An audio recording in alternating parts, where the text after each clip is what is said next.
All right. Oh man, I'm nervous. Y'all nervous? I'm nervous. Here we go. Here we go. Okay. All right.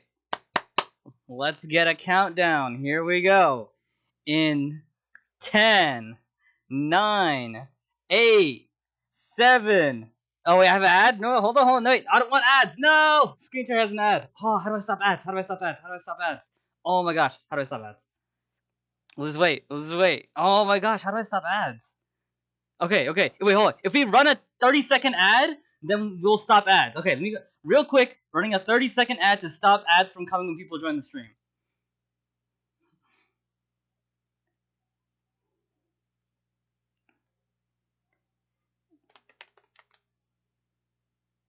20.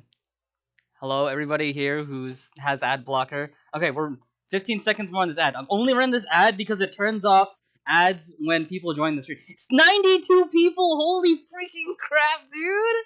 We almost have 100 people here. That's crazy. That's crazy. That's crazy.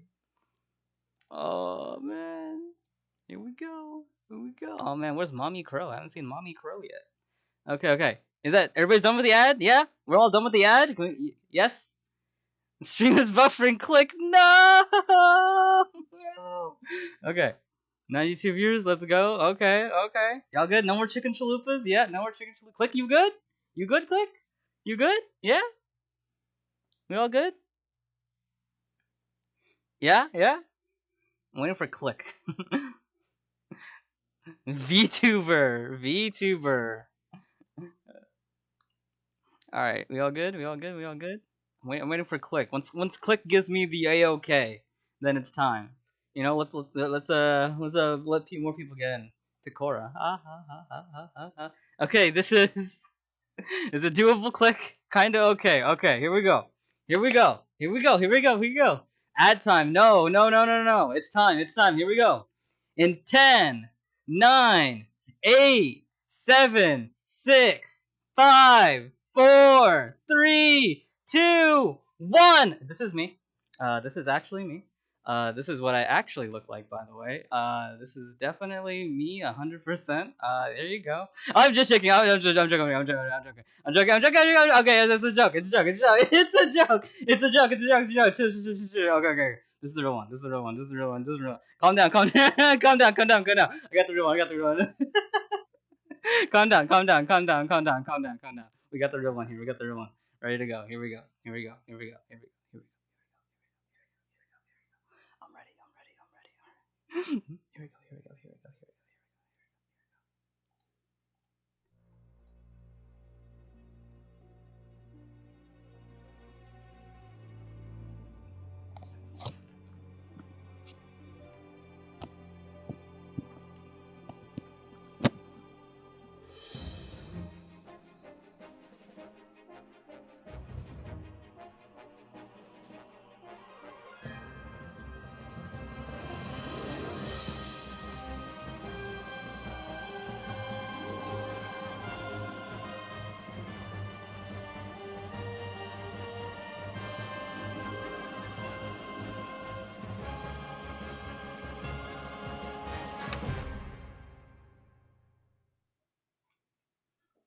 Hello, everybody. What is up? How you guys doing? How is everybody?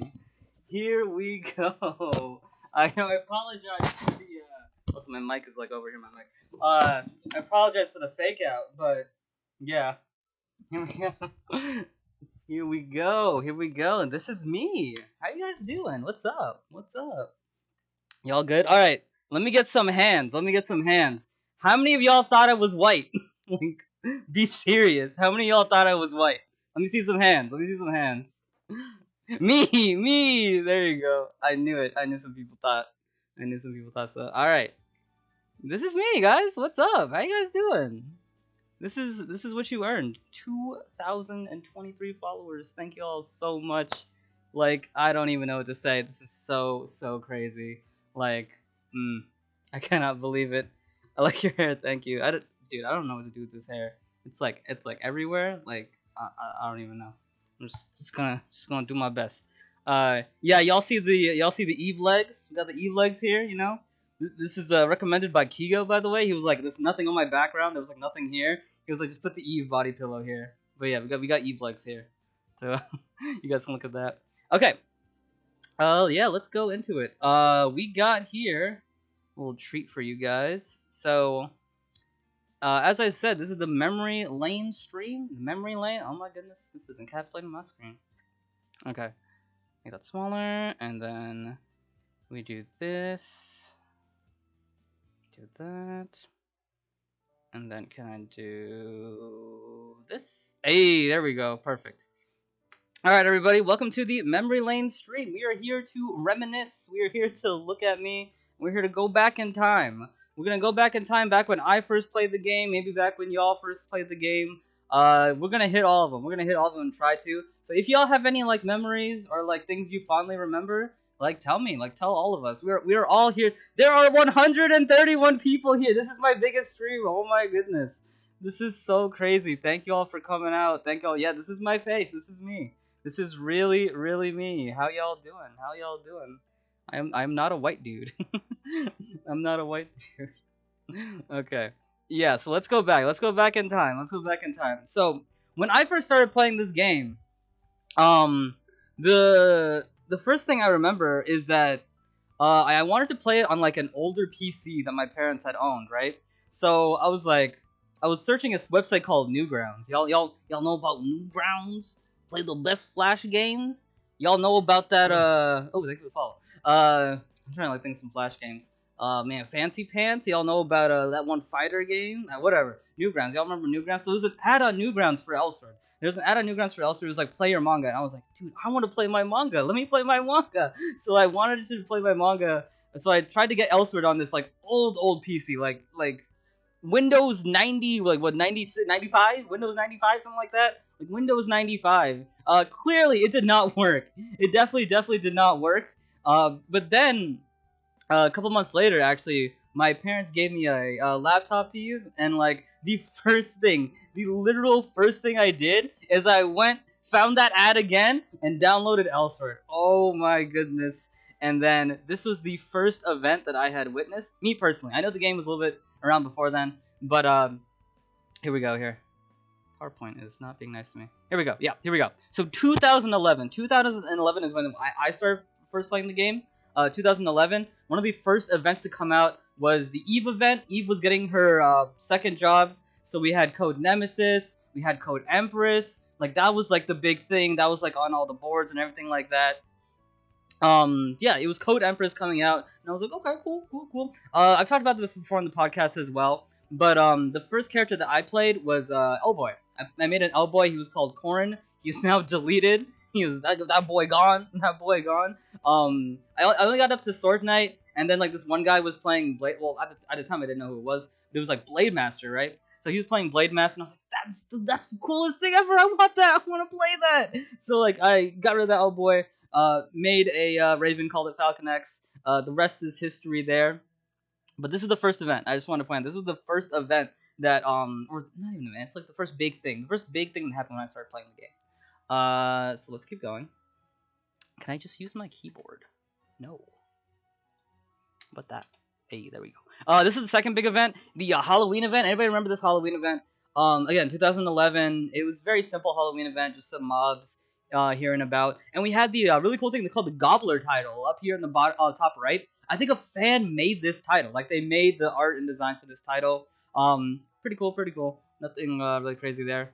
The next one, guys, who remembers this? Bankshare. Bankshare was coming out. Bankshare was a thing. It was coming out. It was like a brand new thing. And like free Bankshare? Y'all remember the quest for free Bankshare? Like you just do a bunch of like Altera cores, and then like there you go. Then you got free Bankshare. It was so good. Everybody wants this to come back. There's also like this weird football event that like I fondly remember. Like it was like between two teams. Like here you go. Yeah, New England and New York. Like I remember picking a football and being like, this is a weird event for like a anime game. Like why do they care about football? I remember I think I lost though. I don't remember who I picked, but I think I lost. They were like really unique events, and this is like marks the idea of like NA only events, right? Because Kara didn't have this event. Let's be honest, Kara didn't have this event. But NA had this event, so it's like a specific NA event. You got a specific football. And I think they were only for 30 days too. Like anybody still have those footballs? Like I think maybe the winner got permanent ones. I'm not even sure. But yeah, and this is also the first time of Harmony Festival. I think this is the first time Harmony Festival was around, and we got this Harmony Festival costume. I think my Raven still has it. My Furious Blade.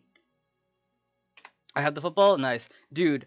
This is the first big game changer. We got Secret Dungeons here. Who remembers when Secret Dungeons first came out? And this guy right here, like Bone Dragon wasn't too bad, right? Because like once you got Bone Dragon's like kind of patterns down, but dude, if you were fighting the guy in Wally, like he would destroy you. Especially when he got to his second, like his crazy like berserk phase, that man would kill. And let's not even talk about Altera. Like I'm not even gonna mention Altera. Like Altera, bro, you're done. Like you're actually done. Like you're not gonna beat that. Like that's so crazy. But yeah, I think I have a picture. Yeah, Altera. Who? Okay, again, can I get a show of hands? Who was on Spore duty? I was on Spore duty. Anybody else who was on Spore duty? Let me get some hands. Who was on? Oops, I didn't mean to do that. There we go. Yeah, who was on Spore duty? Spore duty was when the spores came down. It was your job. It was your job to kill those spores so he didn't heal. Like this was like the first raid boss. Like let's be honest. Like Type H was the OG raid boss. Like you actually had to have a little bit of strategy in order to beat him. And I remember this one. Oh, it's like thing here. I had like something here. There we go. Is that too much light? I think that's fine. That's fine. Right? Okay. But yeah, he was like the first raid, but he like had actual strategy to beat him, and it was like so crazy. And here we got on the other side here, Haner, right? So a big thing back in those days is like you got Haner, you got Secret Dungeons. Camera's kind of weird. You got Haner, and you got Secret Dungeons. Did you get Secret Dungeon gear, which was easier to get? There's more variety. You had the Wallies, you had the Bethma, you had the Altera. Like one was MP, one was damage, one was defense. Or did you take the Haner set? The Haner set was just raw stats. It was just complete raw stats, and it was better than the SD gear, but it was harder to get. Like it's like which one did you get? I went with the SD set. I went with Bethma set. Bethma set was absolutely great. It was like when you awakened, you got like a bunch of like crit and like a lot of different things to do. Oh, it's looking good. Thank you, Chris. Thank you. But so that was cool. And then down here, there was like the mask event. Really cool. I remember the King Assad mask was very sought after. It was definitely very sought after. But yeah, like the duality between SD and Nair, that's like so crazy. I don't know if y'all remember that, but that was like a big kind of like debate within the community. It's just like, do you go for Haner gear or do you go for SD gear? And this really played into PvP. I'm gonna talk about PvP more in a little bit here, but it really played into PvP because it's just like, do you take the SD gear, which is just like you can spike your damage a lot because the awakening effect was like high crit damage and like high damage for like a little bit of time. Like, did you want that or did you want the Haner set, which is just like complete raw stats? Like, it's just like, which one do you like more? I don't know. Like, I don't know. But I went with Bethma set. Dude, the OGs. This is the OGs. Who remembers the originals? These are all the originals. So who do y'all like? Do y'all remember all these guys? Y'all remember them? We got Crow there. Shout out to GM Crow. GM Crow, man. That's the boy right there. We got GM Cuddles with the box, I believe that's GM Cuddles. Like these are the oh yeah, y'all remember. We all remember them. We got Crow, we got Cuddles. I think Busty's there at the bottom. It's so cool. Like okay, so like really quick story. So this GM Skills too, dude. GM Skills is the best. GM Skills has a card in the game, by the way. GM Skills still exists. He's never gonna go away. Okay. So this body pillow, right? So I didn't buy this, by the way. I did not buy this. So what happened is there was an event going on, right? There was an event going on where like they were just giving away a bunch of stuff and like they were asking questions and people were answering them and things like Cap. I did not buy this. So they were asking questions, and then one of the questions were like, I don't know, it was like, well, who's the oldest GM, like, or something like that. But the answer was GM Busty, and like I knew the answer, and I was just kind of sitting down, being like, whatever. And then I was like, oh, this is GM Busty. So I just typed it. I was like, GM Busty. And then I hear like Pi being like, oh, the first person who answered correctly was Meteor Falcon. I was like, what? Oh, cool, great. Like I didn't even know I was the first one to answer correctly. And I was like, awesome. And again, I was like this, like barely paying attention. So I didn't know what the prize was. And so the stream ended, and they sent me a DM on Twitch, and they were just like, okay, congratulations, you won this Eve body pillow, by the way. And I was like, I don't know if I want that. I don't. So that's what I want. Okay. And at the time, I was just way too embarrassed to be like, I don't really want that. Can like I get something else? So I was just like, I just kind of took it, and I was just like, I guess I'm getting the Eve body pillow now. So yeah, that's why we had this Eve body pillow. It's because of good old GM Busty over here, because I guessed his name. it was very awkward to explain. No, dude. As soon as the package arrived in the mail, I blitzed out there, grabbed it, and brought it back to my room when I was a kid. Like, no one saw that. And then, I mean, they saw this later, but again, as you see, there's no pillow inside here. There's no actual pillow. It's just like I'm using it as a poster. So they're probably just like, okay, it's a poster. Like no one knows this is actually a pillow except for you guys. Waiting for the Raven one. I want a Rena one. Somebody give me a Rena one. But yeah, the OGs. We got OG Gate of Darkness. OG Gate of Darkness. You guys remember, dude? This Gate of Darkness is the reason, or I guess this way. This. I can't really point my finger that way. There you go. This Gate of Darkness. This is the reason why Party List exists.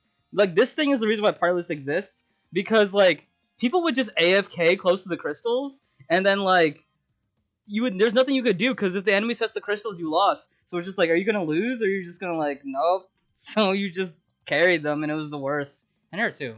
And her had a lot of leechers, a lot of leechers. And some water.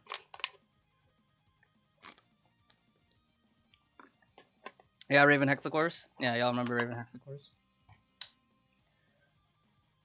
This is when I joined around. Oh, yeah, if you guys have some good memories, like interrupt me and like tell me. I guess I'm not really looking at chat that often. But yeah, interrupt me, tell me, like, let's all reminisce together. Let's go. You never got the OG Gate of Darkness? Yeah, OG Gate of Darkness is kind of cool. The accessories were like a dark gray almost. Very cool. Larry era. We'll get there. I got everything here. Don't worry. We're still in 2011, by the way. We're still in 2011. Next. Okay, so yeah, this was a big thing too, right? So this was new SD, right? And like new SD, and like this is the first time anything got revamped. Like the idea of revamped, like new SD. Whoa, was this SD good? Like we got a Joaquin set. Is that good? And like again, kind of like early raid bosses, Joaquin was very very tough. Or like Joaquin, is it called Joaquin or Joaquin? I don't know. I always say Joaquin, but one time I heard it was called Joaquin. I was like, is he really? I don't know. But Code Nemesis right here. Code Nemesis. If you didn't take a Code Nemesis, you would kind of struggle, because that shield really helped a lot, especially when you went to small mode and summoned a bunch of ghosts, because those ghosts hurt back in the day. Any Aisha mains remember Statue of Glory and reflecting those ghosts back at him? Anybody remember? Velder puppet debuff? Yo, the puppet debuff though, killing your teammates. Like, oh man, you were that new type of jerk. Oh, something else. Y'all remember too? Y'all remember old drop rate? The way old drop rate worked? So for people who don't know, the way old drop rate worked was that when an item dropped, you had to physically pick it up. You actually had to physically pick up the item, and if you picked it up, you picked it up. Like, as in like, everything that you picked up belonged to you. Like if we were running a dungeon, like Fita for example, and like the mana eater ate your mana, and then like it dropped a mana orb. If you picked up the mana orb, you might have ate somebody else's mana. Like I remember that thing being back in the day, and it was just like, yo, you took my mana, and then like in Velder Dungeon, it's like, dude, you took my HP. What is wrong with you? Like I remember that. I legit remember that. And then you could also do the option that like made it random. Like whoever picked up the item, it was randomly distributed to like just somebody in the party. So if you ever did the pickup on just actual pickup, you were actually scum. You were actually scum of the earth. And that was back in the day when like Stone Epulet and like Darksteel Bracelet from Uno Hound. That's when like those were like the big items. Like ooh, they sold for a lot. Like oh my goodness. Hey, it's Crow. Everybody say hi to Crow. Hi Crow. Oh, how you doing? Nice to see you here. You missed the big reveal. Go back and watch it. It was really fun. Okay. Sweet. So let's keep going. Okay, so I want to talk about this a little bit. So, like ice burners, right? Ice burners were a very, very big thing. Do y'all remember how ice burners came out in pieces, dude? First they would like release the weapon and accessories, and then they would like release like the top piece and like bottom piece, and then they would release like the shoe and glove. Like y'all remember that? They used to do that with ice burners. Yeah, they actually used to do that with ice burners. They would release them in pieces, like in pieces individually. It was like the absolute worst. It was so so bad. And I remember Evil Tracer 1 being a big one because it's just like bosses, Hellboy looked like Barth, Raven looked like Spriggan. Like that was so cool. Like I remember that being a super super cool thing. Yeah, that's how ice burners used to be, y'all. And the second one at the bottom is just so back then there were certain 200 MPs that we didn't have.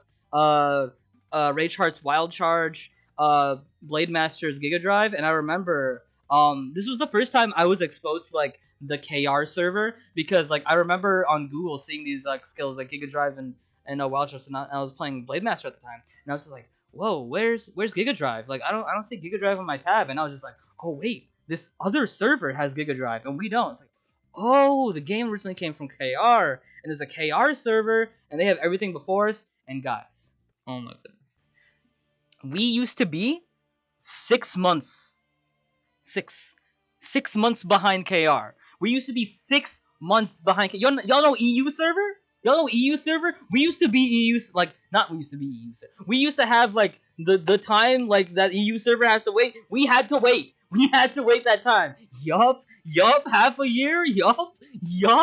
We all had to wait that time. I think EU was worse at that time, too. But more or less, like, 5 to 6 months, right? So, when Wild Charge actually came out, I switched mains from Blade Master to, Reckless Fist. Yeah. My hair keeps hitting my face. Yeah, we got a bunch of fillers events. Yeah. By the way, I got most of these images from like YouTube videos and stuff. So if I miss like certain events, just tell me. Hands. You planning to cosplay Raven in the near future? If I had the money, maybe. Yeah. Oh my goodness. Tell me y'all remember the Chung Apocalypse. The Chung literally. He broke the video game. He literally broke the entire video game. When this character, when this boy came out, like if you tried to log into the game, you couldn't log into the game. Like I'm telling y'all, you could not log. I just wanted to log in, play some Raven. No, you sat there. You sat there at the character login screen, being enter, can't enter, enter, full, enter, can't enter, enter. Oh, I got it. Like it was just RNG to get in. The Chung Apocalypse. The Chung Apocalypse. The OGs remember. Yeah. So after this, they had to like make a bunch of like new channels and things like that. But yeah, that's the day. Nothing ever in the game's history like locked us out of the game more as the Chung Apocalypse, because I think that when I started playing, right, like a lot of Eve mains will tell you, right, like Eve saved the game. That might be true. Like I started playing around one time when Eve came, so maybe Eve did save the game. I don't know. But there was a lot of people playing, and this was the first new character after a lot of people were playing, so that's why the Chung Apocalypse happened. Yeah, there was like an extended emergency maintenance too. But that first day, you could not play. You could not play. My goodness. Here we go. Let me tell y'all about how it was to be Raven back in the day. Back in the day, with like PvP, you got these Aishas here charging their mana. You got their Renas here charging their mana. Thinking they're so cool. Rena's got tumbling. Aisha's got teleport. Being an L-boy and Raven. Like, alright, we just got normal stuff. Cool. Like, that's it. And then they announced Raven and L-boy are getting their own character systems. Bruh, what? You're telling me we get to be on the same level as like Aisha and Rena with their mana charging? We get our own stuff? Yeah, let's go. Aisha teleport no. Yeah, I know. We all have bad flashbacks. Let's go. We get our own character systems. We got Raven Core. Y'all, Ravencore back in the day, yo, it was actually so nutty. Like, it was actually so nutty. It ignored defense. It did more damage than certain special actives. It was like Ravencore offensively was just like, oh crap. Like, it was actually incredible. Core Shield was never really the best. You know, later on they would make it so you could Shadow Step in Core Shield, and that was cool. Core Shield was never the best. They kind of just made you a giant hitbox. But offensive core, like, what was that? Chef's Kiss? Oof, oof. It's so good, so good, so good. Y'all, late 2011, third pads were announced in KR. Everybody in NA were just like, when are third pads coming out? When are third pads coming out? Sheath Knight? Freaking Battle Mage? Like, Trapping Ranger? What is this? And like every time Elsword official did a live stream, every time anything like that, we were like, Sheath Knight, Sheath Knight, Sheath Knight, where's Sheath Knight? Where's Sheath Knight? Where is Sheath Knight? And then December of 2011, they dropped this trailer. Sheath Knight is coming out! Third paths are coming out! Oh my goodness, it's crazy! Ah! Like, third paths coming out was such a big game changer. Like, yes, dude, Sheath Knight. Like, let's go. And y'all know, if Sheath Knight's coming out, what does that mean? Oh yeah, these two as well. These two are also coming out. But if these two exist, and if Sheath Knight exists, who's next? Who's next? We got the freaking boy, ladies and gentlemen. The boy is here. We got the freaking boy. Hold on. When this trailer dropped, my soul, everything was perfect. I remember just watching this. I wanted it. March couldn't come sooner. March couldn't come sooner. Y'all don't know how much I hated Battle Mage. Because when Battle Mage came out, like, I was just like, one more. And the wait between Sheath Knight and what's the random one called? Trapping Ranger. The wait between Sheath Knight and Trapping Ranger was like not that long. And the wait between Battle Magician and Trapping Ranger wasn't that long either. But it took so long for him to come, and then he's here. He's actually here. Yeah, it's me. Hello. And then he was here. My mind was so blown. I was just like, yes. This is my everything. This is my Reckless Fist. Who? Bro, Blade Master. Who? Bro, has Weapon Taker. He is coming out.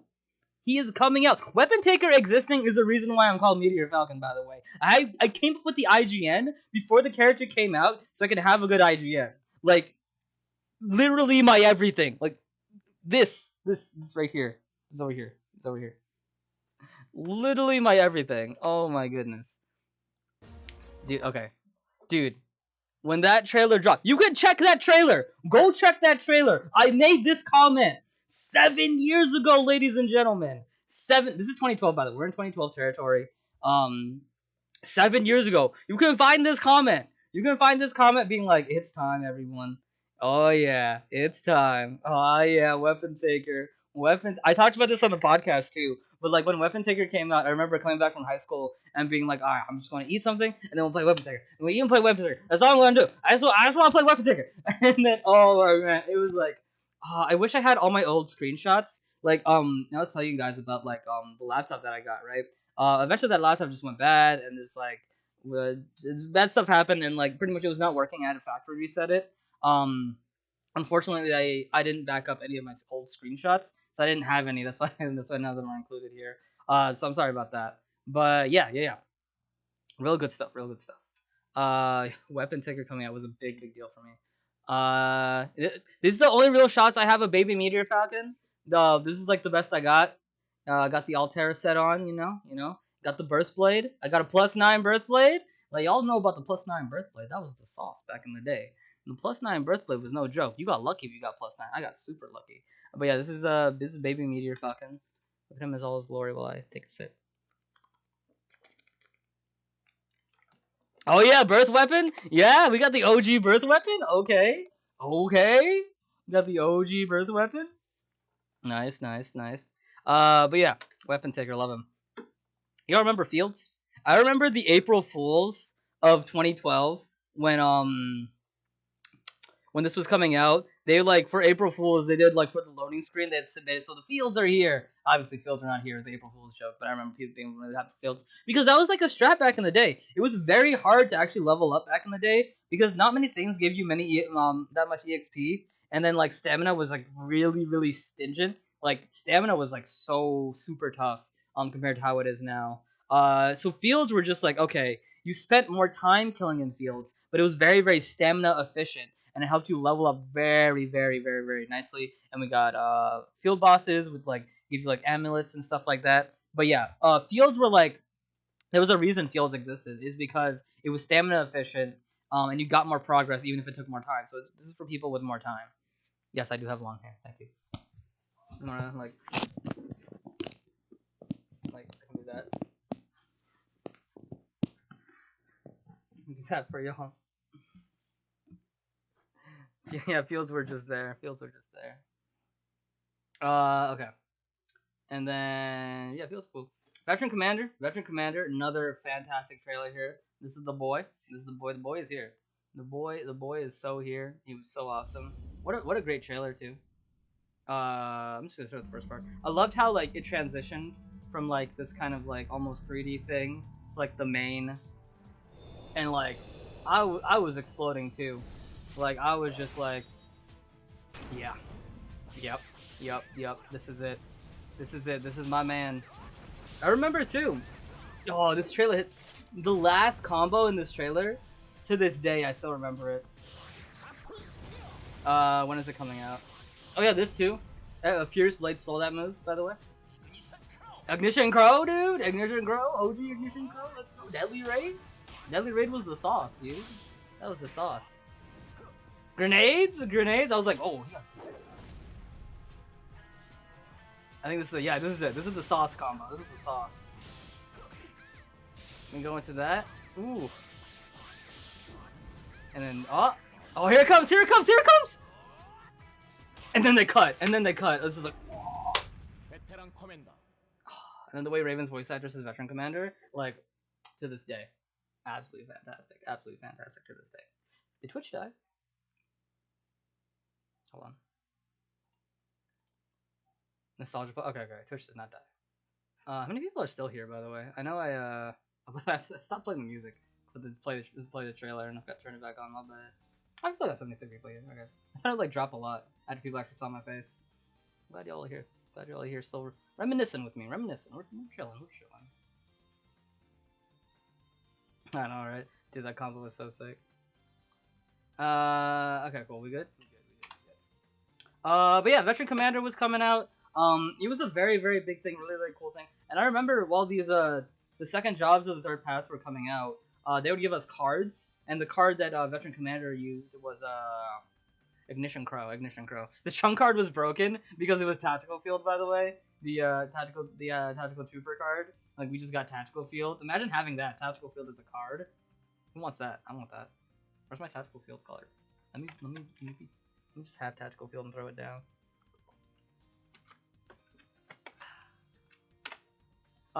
This is me in PvP. Yeah, back in the day, way back then, dude.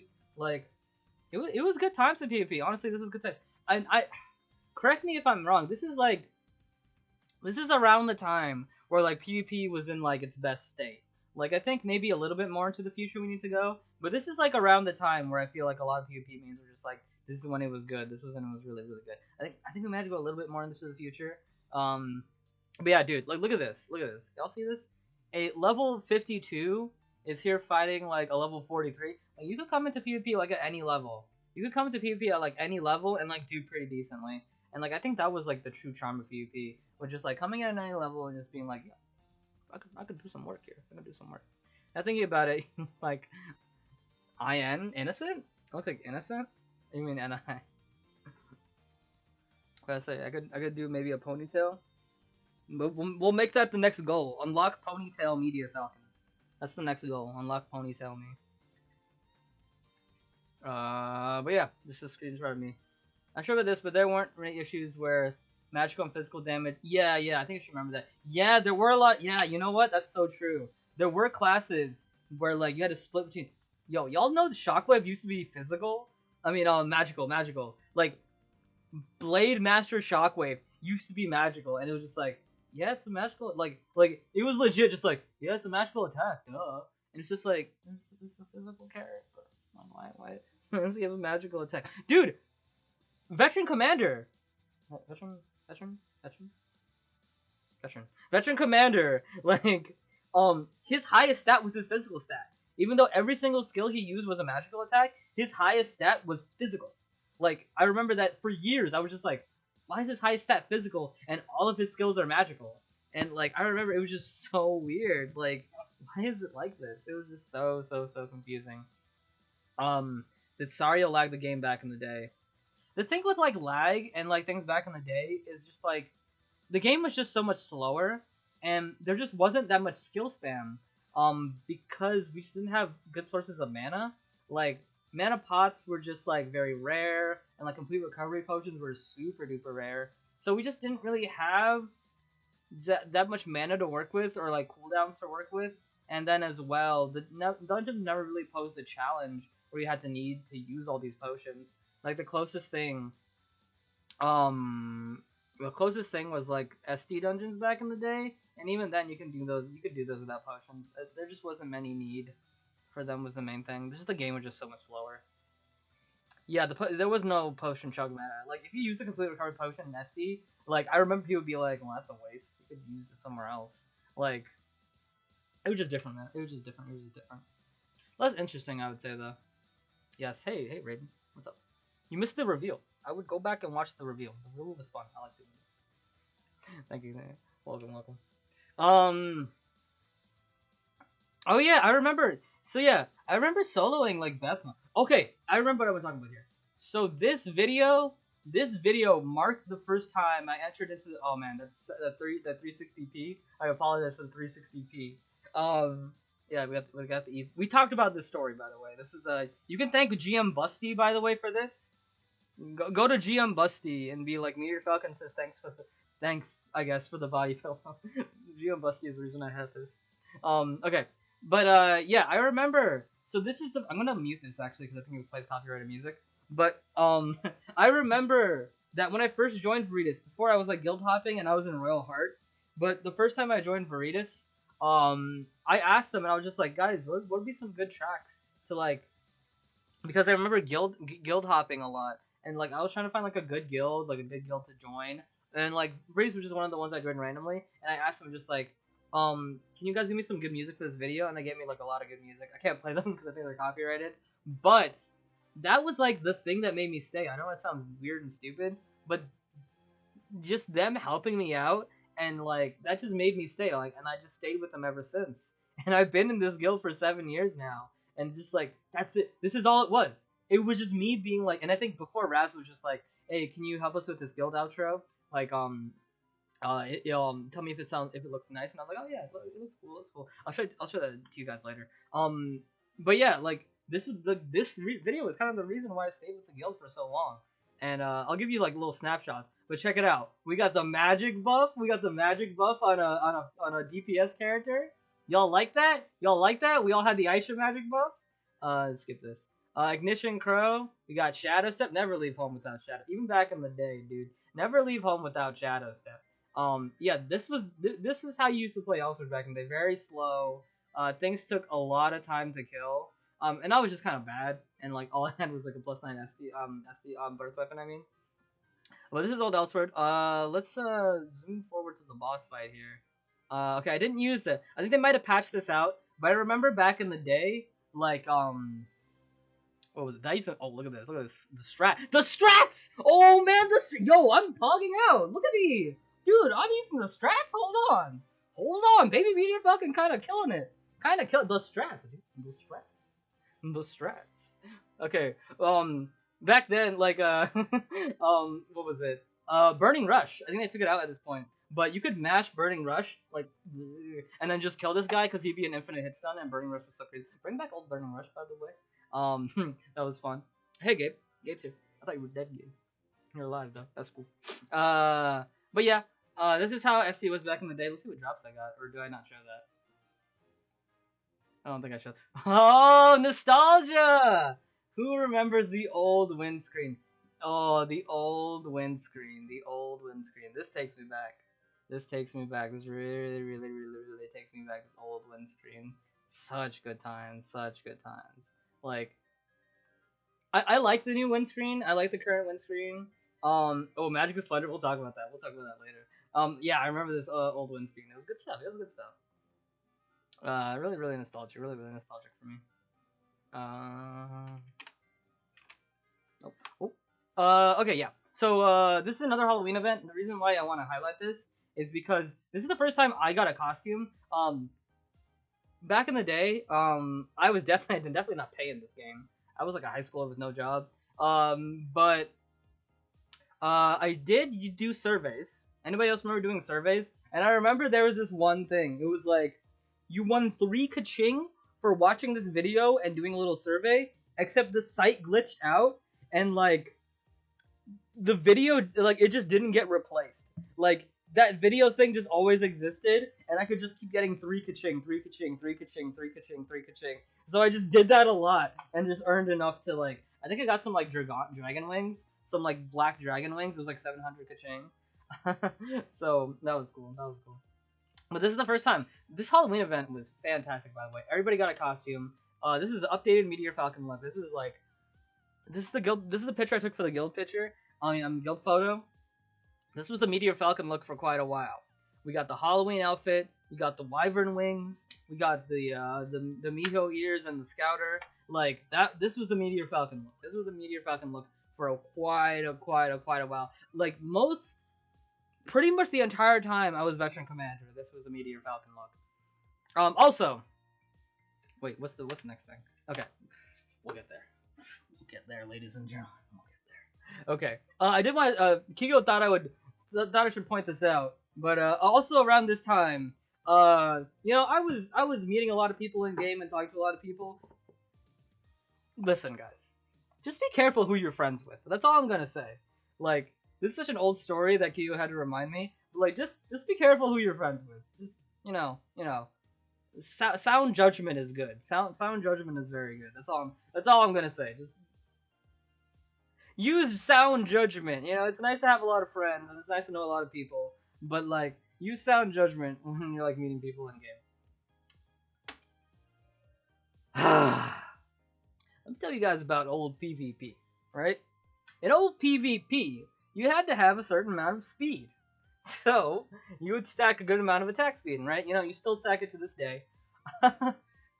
Little did we know, a certain character would come out who didn't need speed and could infinitely knock you up. X-drops were a thing back in the day, a very skillful technique where you launch opponents into the air and then drop them down with an X-drop. Little did we know a character would exist who can just press up and X. Up and X. And up and X. Drain. Up and X. 8 trigrams. Up and X. If you saw Ara doing like, dude, that flying kite was coming to kill you. You saw her do. That flying kite was coming. You had to make sure you were in Shadow Step. You were in something. That flying kite was coming to kill you. It was going to end your entire life. It was going to end your entire life, and there's nothing you can do because it was homing. It did crazy damage, and it did hits. It did heavy hit stun. Heaviest of hit stuns. So after you were done with the flying kite, she was done. She can go straight into 8 trigrams. She can go straight into like a something else. But bro, you saw she was coming after you. Ara was a demon. Like actually, oh gosh, suppression too. Like it was legit. Just like, is this Ara gonna use suppression or is she gonna use flying kite? Is she gonna do like this, or are you gonna be standing over here and then Ara's down here? And then it's like, bing! And then like, psh, and then you're just stunned. You just stood there stunned while she like took her merry way, like made a sandwich, and then came up to you and then started comboing you. It was like, what kind of aura is this gonna be? Both of them are broken. Some of them use both. Some of them use both suppression and flying kite. Like, that was back in the day too when we had 4 skills, and like the people who had skill slot B, like 8 skills, those are the whales. The whales back in the day had 8 skills. That's how you knew they were whales. By the fact that they had 8 skills. But this was the era of really good PvP. I think for a fact this was the era of good PvP. I believe Sander was also out during this time, and I think all the private servers try to go back to this era of the game. Because the PvP was really good. It actually was really good. Like, I think the best part about the old PvP is that like the game felt maybe a bit better. I think a lot of people say the game felt a bit better. It was not balanced. Bro. Again, like I said, if you saw Arden, like her coming up with the flying kite, like her dashing at you, you were done. Like that's not balanced. Harpoon Spear would one shot. Like there's so many one shots in the game. It was definitely not balanced, but I think the barrier of entry was a lot easier. Like I showed you before, you could just enter in with like almost any gear and like almost any level. Like if you got good gear, like if you got like SD gear, or like some pretty good stuff, you would do really good and you do really good work. And like all the ranks were filled. You got like E rank, D rank, C rank, B rank, A rank. It was just single S at the time. Maybe it was double S. Maybe it was double S. I can't remember. I think double S came a little bit later. Or S plus. S plus plus. Y'all remember S plus plus? But yeah, PvP was a lot better because there was less barrier of entry and like all the ranks were populated. Every single rank was populated, and you could find people. Oh wait, my mic went down. You could find people at your level. Like every rank was populated. I was usually around like C rank, D rank, B rank. I was around that range. Like I remember seeing A rank and being like, oh man, one day if I could become A rank, that'd be so cool. I was around that. I think most people were around that area of like C rank, and sometimes you would dip down to E rank. I mean, dip down to D rank, and you might dip up into B rank. And I was like, what, that'd be rank. Oh man. Yeah. So that was cool. That was cool. Oh yeah, this is a crazy one. So Heart of Behemoth came out. We're in 2014. I just realized we went past the years. I wasn't even paying attention to the years. When was 2013? Did I not mark it? Okay, no, okay. 2013 was like, okay, yeah. So this was the last update of, oh my goodness, it opened up the webpage. Yeah, so Aura was the last thing in 2013. That was the last thing in 2013. That's why a lot of these private servers go back to this time, because just a lot of people like this era of the game. But yeah, good stuff, good stuff. But here we go into 2014. So Heart of Behemoth, the reason why I put this here, it was the first time a all-star title came out. Reaper. Reaper was out, ladies and gentlemen. Reaper was out, and my goodness, was it crazy. Like, dude, I think y'all don't remember Reaper back in the day. Reaper back in the day was such a threat. They would do hit stun, they would do good damage, they would heal good amounts of mana. One of them had like armor break, and like, whoa, it was just so crazy. And I remember people being like, yo, this is the title to grind. And I remember me and my friends like going to grind it. I only got about, I want to say 250 runs in until I had to be like, dude, I'm done. I remember me grinding it with my guild and being like, dude, I'm just done. I can't handle this dungeon anymore. Like 800 runs is too much. And then like Epi kept going. I remember Epi kept going and he got Reaper eventually. He was the only one out of the group to get Reaper. Yeah, Reaper was definitely the try-hard title. It was a monster. It was a monster in PvP and PvE. Like, it was an absolute threat. Like, oh my goodness, it was such a threat. Such a threat, dude.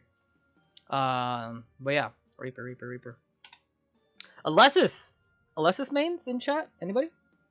The link between Grand Chase and Elsword, they finally have linked together. We got a Grand Chase character in Elsword. I remember being like, Grand Chase? What's Grand Chase? And it's like, turns out, that's the game KOG made before Elsword. And like, this character was from Grand Chase. Here she comes. But yeah, Alexis was cool.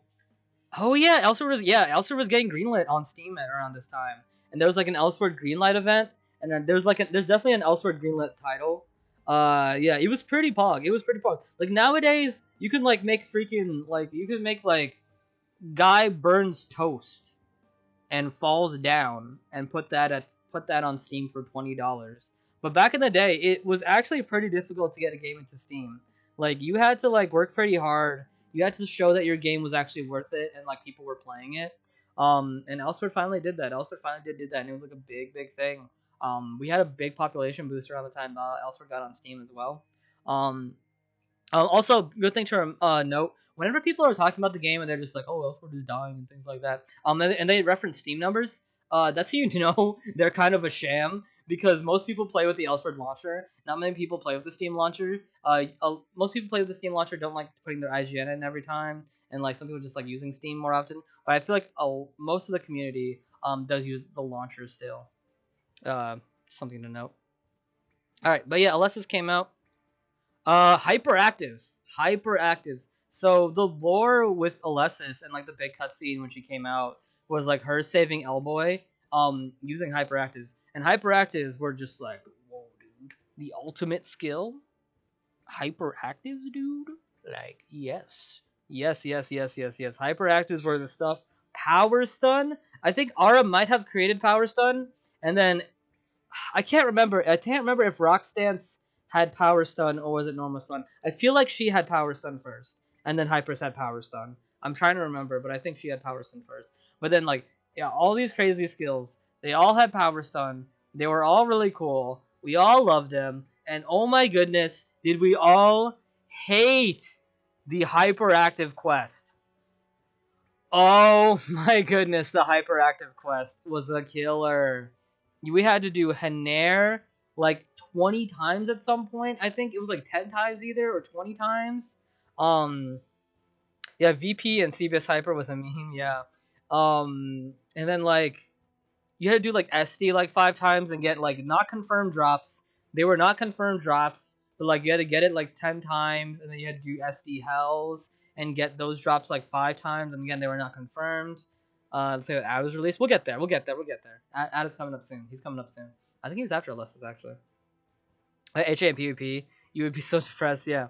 No, Veteran Commanders wasn't good. It was like one of the strongest ones on big bosses. If all the crows hit, it was the strongest hyperactive. But that didn't happen too often. It really didn't happen too often. So it was just like, eh. But it was still cool. I like Burning Buster. Burning Buster is really nice. Yeah, like everybody was getting annoyed by that. Next one. The boy. We got another boy here. You know what, guys? Here's the thing, right? I actually miss this type of ad. Like, let me show you guys the trailer. Like, y'all don't remember this type of ad. This was a different type of ad. This was like a certain type of character. Yeah, like I remember seeing this trailer and being like, yo, a base character is about to fight a second job? Like, what's this? Like, look at him. I miss this ad. I actually miss this personality he used to have. Like, I don't know.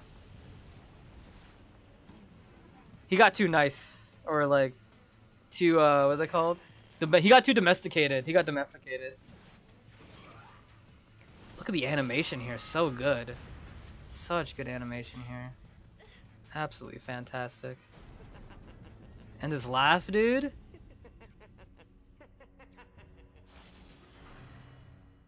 Dude, I remember when they first teased this, and he was called like Ad Kim. I remember that. Like, he was called Ad Kim. And then like, then it's just like, oh no, he's just called Ad. And then like, yeah, Particle Prism. Dude, Particle Prism was so crazy. Like, it would stop like Niflheim and stuff like that. Like, Niflheim just couldn't get past Particle Prism. And like, it gave you so much like maneuverability in PvP, because like it kept enemies frozen for a bit. And like the first week Ad came out, like, you know that Levitate Ad has where he like goes up into the air and you can stay in the air? That used to cost no MP. Like, he could just, like, this is the ground, right? He could just hit you and combo you here, and then double jump. And if you were Raven and Elboy, you just had to wait, because he would just stand up here. And you lost like 10% HP, and he would win, because he would just stand right here. And you're up here trying to jump to him, but you can't reach. You just can't reach him. It was very sad. Eventually they made it so it drained mana. You could also infinitely extra and have fire or plague and just infinitely extra people, and there's nothing they could do because the extra had 0 KD, and like you would just have plague and then you would lose all your mana, so you can't MP break, and it was actually very sad.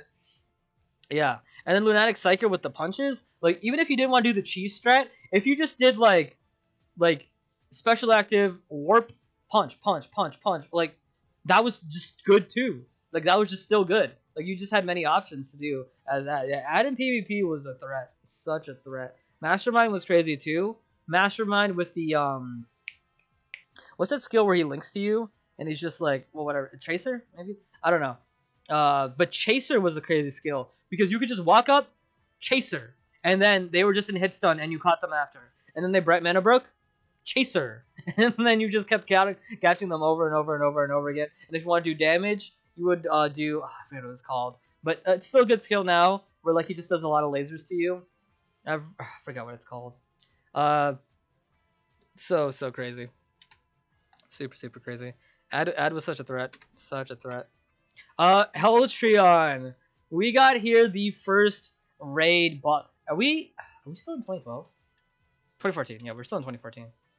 Oh my goodness. It keeps opening up web videos in my browser. Eltreon. Eltreon was the boy. Eltreon was the boy. I remember before Eltreon actually came out, like there was a glitch where you could actually get into Eltreon like super early, and like I have a video on YouTube where I got into Eltreon early, and like we couldn't beat him because he was so tough, but he was cool. He was cool. OG Eltreon was really cool. This is also around the time mounts came out. If you had Hammling mount, which I did. I did have a Hamel mount. What's it called? The Hammling. I had the ice Hammling, so I would do a lot in Eltreon. Never got the weapon, but this is also the wedge system. This is what created the wedge system. You know, when you put an extra magic stone on your weapon and armors. This boss created it. He also had a new weapon, but again, you could use any weapon around the time, like as long as it was good. Like most people use like ST weapons and things like that. If you were really whale, you got the Eltreon weapon and you were sitting pretty. Mounts were so broken. They used to only cost like 150 MP, and like that's how like it would just do more damage than like anything else you had, and like it was just so crazy. Like people played mounts back in the day. Like that's how good this mount meta was. Like people would just play mounts. That's just what they would do. It was so crazy. Yeah, that was Eltreon. Really cool raid boss. I do kind of wish they would bring him back. For like something different. I mean, they did bring him back later, but like I don't know. We'll talk about Untitled MK2. This was good stuff. So this was very into the future. I guess they just wanted to give Rena. No, you know what it was? It's because Aura came out with the energy system, and Ad came out with the DP system, and it's like Elboy and Raven kind of have Way of the Sword and Anger of Raven. So it was just like, well, what do Rena, Aisha, and Eve have? And so they got stuff. Who remember? So Rena was first actually, and I remember when Rena was getting her system, a lot of the Aishamans were just like elemental spirits because Aisha had like nature spirits, so they're just like elemental spirits. And then, bro, little did the Aishamanes know they would get the worst system in this game's history. To this day, I still hear Aishamanes complaining about Memorize. What a horrible system. Like I feel so bad for them. They had to deal with Memorize. Oh my goodness, like it's so bad, dude. Shout out to Memorize. It's the worst system in the game. Then Eve gets a better core than Raven. It's just better, you know. Laser just always it just hits you continually. It's anti-lag. You can just dodge in and out of it. Crazy, cool. I guess she just gets a better core than Raven, but it's like the same system. And she gets a V skill. She gets a V skill later. I don't know. Shout out to Memorize. Oh yeah, so I want to talk about PvP. Yeah, this was the time of PvP. Yeah, it was like a really cool time. Like a lot of people like really love PvP. I'm not a huge PvP junkie. Like personally, like I like PvP and like I'll enjoy playing it here and there, but like I'm not super dedicated to it. I never followed the meta quite crazily, but PvP was big in this day. This is back when we had double skill trees. Like you used to had pick between one tree or another. And it was really good. People liked it a lot.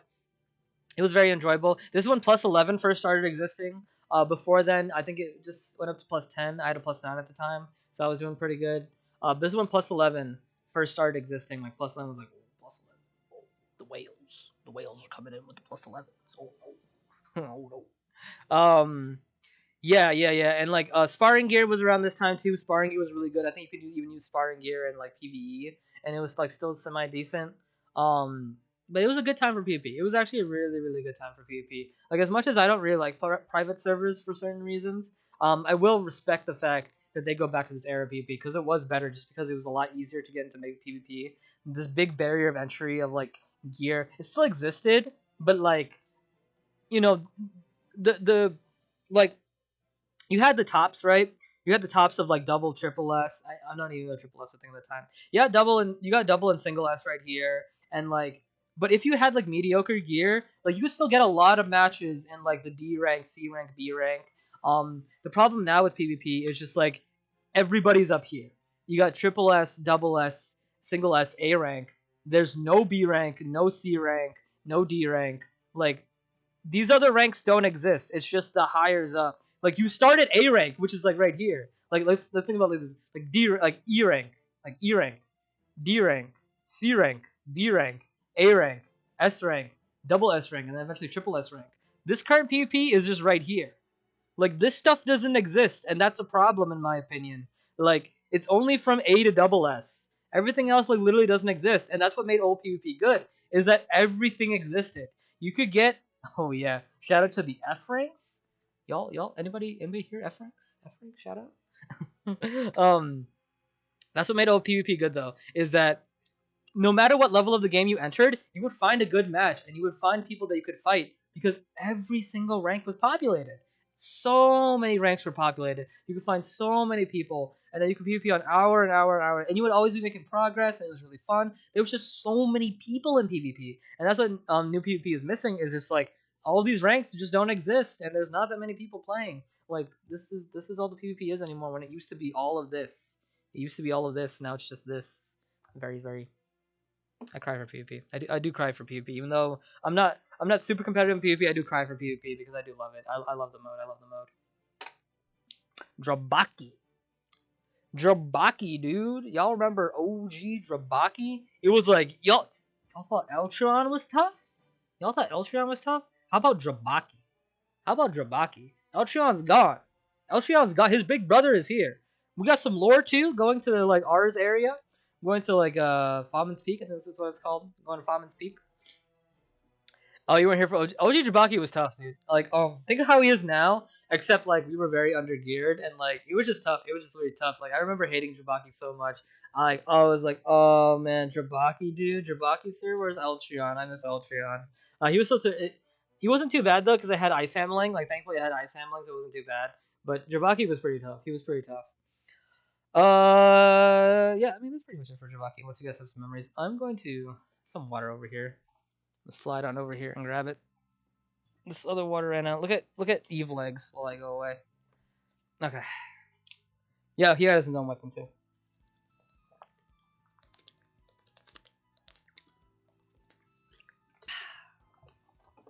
All right, moving on. Are we still in 2014?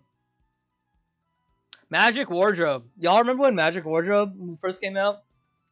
Such a big update. I remember for years, people would ask, where's Magic Wardrobe? KR has a system called Magic Wardrobe. Like, where is it? I want to put my costumes on. SD gear is ugly. I don't like it.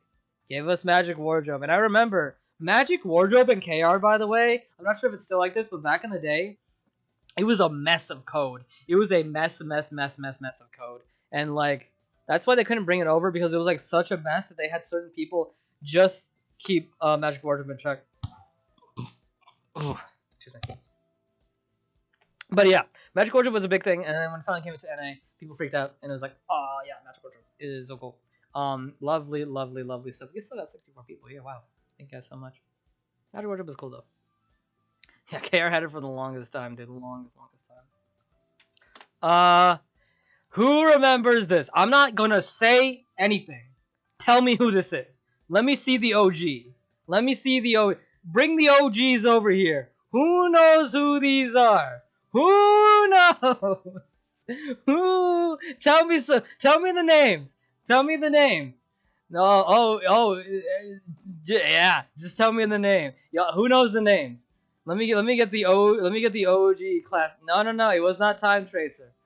Who? I'm waiting. I'll wait. I will wait for the OGs. Bring the OGs over here. Tell them to come on over. It's time. It's time. It's time. It's time. It was me. Who remembers what these were called? I'll wait. So around this time, we we became. Man, we really don't have OGs in here. Okay, I guess the OGs left. Uh, yeah. So we were waiting for third path. We were waiting for third path for Alessis and Ad. Alessis and Ad, and this is around the time Elwiki was getting big, and like I don't know if Babel existed. Maybe Babel existed at the time, but Elwiki was getting really big, and like that was like the main stop shop to get like, oh, what just happened in KR? Like what just happened in KR? Like what was going down? This was the one stop shop. This was the one stop shop to find out that information. And I remember on April Fools, the man himself, Tuna Fish, he was just like, since no one's saying it, Arion Knight and Spell Tracer are coming.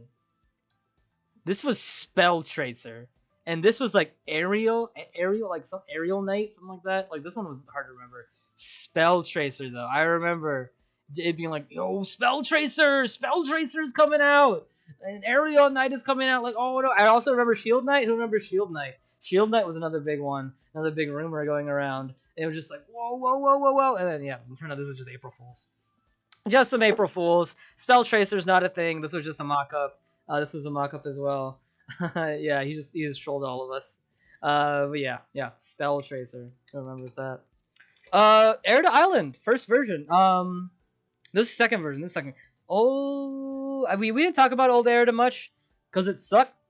Old Erida was like, you had to go to the end of the arena and like fight and like bring your army over. But the problem was you could use pots, and like I said before, pots were hard to get. So if you used pots, like you just were seen as scum and whale because no one had pots, and you used pots in Erida, you're just like trash. This was good Erida. This was good Erida. This is my favorite Erida. With this Erida, people would spawn on either sides of the world. Kind of like, so people would spawn on either sides of the world, or whatever. You'd be red side or blue side, and then you would both come into the middle. And the middle would be this tower, the tower that we have now for Erida Island. We would both come to this tower in the middle. So like, but as you were walking over, you had to do platforming challenges. You had to kill a bunch of enemies, and then you would get buffs along the way. So these little buffs, you could pick your buffs. So you could pick a speed buff, you could pick a skill buff, or you could pick an MP buff, and it was really, really nice. And it had some like platforming. You had killing enemies, you had killing mini bosses, and when you got to that final tower in the middle, it was a DPS battle. It was a DPS battle between the two teams. They would both do DPS to the towers. Whoever did the most DPS would win. It wasn't the last hit, just like current Erida is. It was just whoever did the most DPS to the tower, once it died, that's who won. Such a good Erida Island. So good. So good. But yeah, like we all had your own strategies. Like every class had like different things. I remember for Raven, it was like 2 skill, 1 mana. I think that was the thing, and then like maybe 1 green. Oh, it's been so long. I remember skill was the biggest one though. I think it was 2 skill, 1 mana. Maybe it was 3 skill, 1 mana. But yeah, it would have some platforming. And then remember the Raven platforming. The Raven platforming was really cool because at one point, a wall would block you from platforms. But if you were Raven, you could like shadow step past it. You could just shadow step past the wall, and like you get there faster. And it's like, so playing Raven was like actually really nice. And like I remember that, it was so nice. It's so good, so good. I miss this Erida. It was such a good Erida. Yeah, this is the second version. I talked about the first version for a little bit. It was just like you just advanced on either side, and then people would spam potions, and you could spam potions, and it sucked. Yeah, this is second Erida. The best Erida. So good, so good. We'll come back to this, but there's a reason this Erida got replaced, and we'll get there. But just remember, this Erida got replaced for a certain reason, but we'll get there. Lucille, such a wild character to enter the game. Before Lucille was actually in the game, I remember them teasing it, and they teased a picture of just Lou, and we were just like, oh, okay, next character is gonna be this girl. Okay, that's cool. And then later on, there was like this puzzle. Like, I know, puzzle, what? Yeah, there was like this KR puzzle, and it had this guy on it. And it was like, what the heck is going on? Is the new character going to be this girl, or the new character going to be this guy? And then KOG approached us, just like, yo, it's both. What? Is both? Two characters at once? What? Excuse me? What? We get to play two characters at once? They're having a dual character. They said one and only time. They were doing this one and only time new type of character. A dual character. You get to play as two characters at once. And it was so cool. Catastrophe broke the game. Catastrophe broke the game. And Innocent broke the game in a different way. Hey, it's Epi. Yo, Epi came during the Lucille announcement. Y'all can't time this out. That's crazy. That's crazy. Hey, Epi. So yeah, so speaking of Epi, I remember me and Epi being like, yo, Lucille sounds like the character. This sounds like the character to play. And then me and Epi were just like, okay, which character seems cool to you? And Epi was just like, I think I'll go with Innocent. We were checking out the skills and stuff like that. Well, not Innocent type, it was like Noblesse or like Royal Guard. And I was like, okay, yeah, I'm digging Catastrophe. So I was like, okay, I'm gonna do Catastrophe. When Lou and Seal first came out, there was an event. If you took your base Lou and Seal to the end of Hamel, was it level 70, Effie? I think it was level 70. If you took your base Lucille to level 70, you got a free plus 10 amulet. It was 70? Okay. You got a free plus 10 amulet. And again, this is when plus 11 just came out. Like, plus 11 just came out. You were lucky to get plus 9. And if you got plus 10, you were like, whoa, dude. And, like, plus 11 was, like, the Omega Whales. Like, bro, me and Epi, man, we were struggling out here. Getting to level 70 base Lucille. I remember we were clawing at it, dude. We had, like, 2 weeks, I think. I think we had, like, 2 weeks or 1 week to do it. And, like, it was like, oh, it took so long, but we finally did it. I remember finally getting there. And it was just like, yes, the free plus 10, the free plus 10. It was so cool. And then I started to main Lucille for a little bit as well. I started to main Dreadlord for a little bit. Dreadlord killed the game, dude. You could go into PvP with no weapon, and dead hands would just burn everybody's mana. Like every hit, it would just burn like 3% of their HP. Or not even that, like maybe even 5%. It would just burn their HP. You didn't even need a weapon. You just did dead hands. Slash. Their HP is gone. It's where to go. I can't find it. Like their HP literally just go away. It's a Korean player. Hello. We are nostalgiaing. Going back in time. You just popped in and see how it's going. Yeah, if you came during the Lucille part. I'm glad Epi was here for the Lucille part. But yeah, Lucille was a big thing when they first came out. 3 plus 10, one of the best events this game has ever had. I don't think they've ever given a free plus 10. That's just an amulet. It was just an amulet, by the way. It was just an amulet. And you could bank share. No, I remember what it was.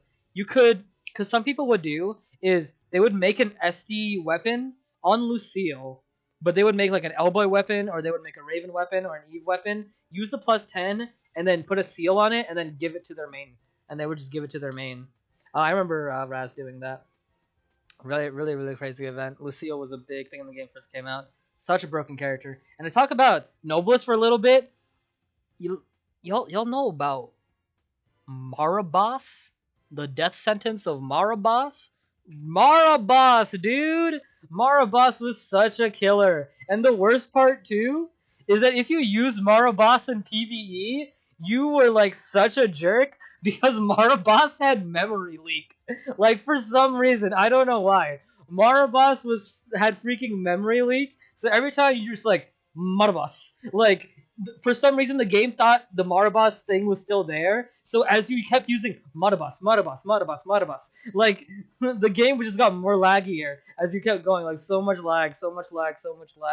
And like there was also a glitch with like Dreadlord at the time having to do with like if your pet was hungry. Like it's so dumb. If your pet was hungry, Like you wouldn't get fear stacks. I remember that. I remember being like, what's happening to my fear stacks? And then me and Epi were doing like an SC dungeon, and I was just like, wait a minute, my pet's hungry and I'm not getting fear stacks. Is that what it is? And it's like, yes. Apparently, if your pet was hungry, you just wouldn't get a fear stacks. It was so dumb. Apollyon was the biggest boy, dude. Not even Apollyon. Like y'all remember Ruinous Impact behind the enemy? Dude, that did a clean 80 to like even certain whales. Oblivion too? Oh my goodness. If you stacked up Oblivion enough with like rings, like Oblivion was killing so early, dude. But yeah, Ruinous Impact, you would do Dead Hands into what's that skill when like Seal does the dash? Well, you would do Dead Hands and then the skill with Seal with the dash. You would dash behind them. Ruinous Impact, dead, dead, or 70% of their HP just gone, disintegrated, reduced to atoms. They were just absolutely gone. Yeah, no weapon dreadlords in PvP. Dead Hands was so broken, dude. Dead Hands was so broken. Like it was. Oof.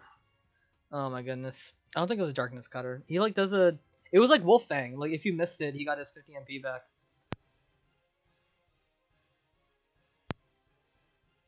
Especially around the map too, yeah. What was the other one? Reign of something. Supreme Punishment. Supreme Punishment was also good because it did like hit stun on the way it came down. It was really crazy. Lucille was a game changer. Lucille was a big game changer. Yeah. This is back when they did like a lot of PvP events, and this is an old attendance event, so you guys can see like this is what we used to get back in the day: EXP medals, 30 SP. So like if you were down some SP, so like if you were a whale, you had a little bit more SP than most people because you just kept buying this from the item mall. But sometimes they would give us events where they would give us 30 SP for like 30 days. Foot stamp, that's cool. And this is when they were very experimental with PvP. They did a lot of different PvP modes. Like there was tag match PvP. There was like guild PvP, as you can see here. Later on, we get capture the flag PvP. PvP used to be the place to be. Like they would do a lot of events for PvP. This is back when KOG actually, I don't want to say cared, because not like they don't care about PvP. I think it's just more that they're not experimental with PvP anymore. But yeah, this is when they were super experimental with PvP. Who remembers Lucretia and anti-Lucretia? So back when guild PvP was a thing, it was like a really cool concept. It was just like, oh yeah, guild PvP, fight against other members of a different guild and like show honor for your guild. But the problem is, the rewards were so good that PvP players were just like, let's just make a guild with all the best PvP players. And that was Lucretia. And they just made Lucretia. It was just the best guild. It just had all the best PvP players, and they were just raking in all the rewards.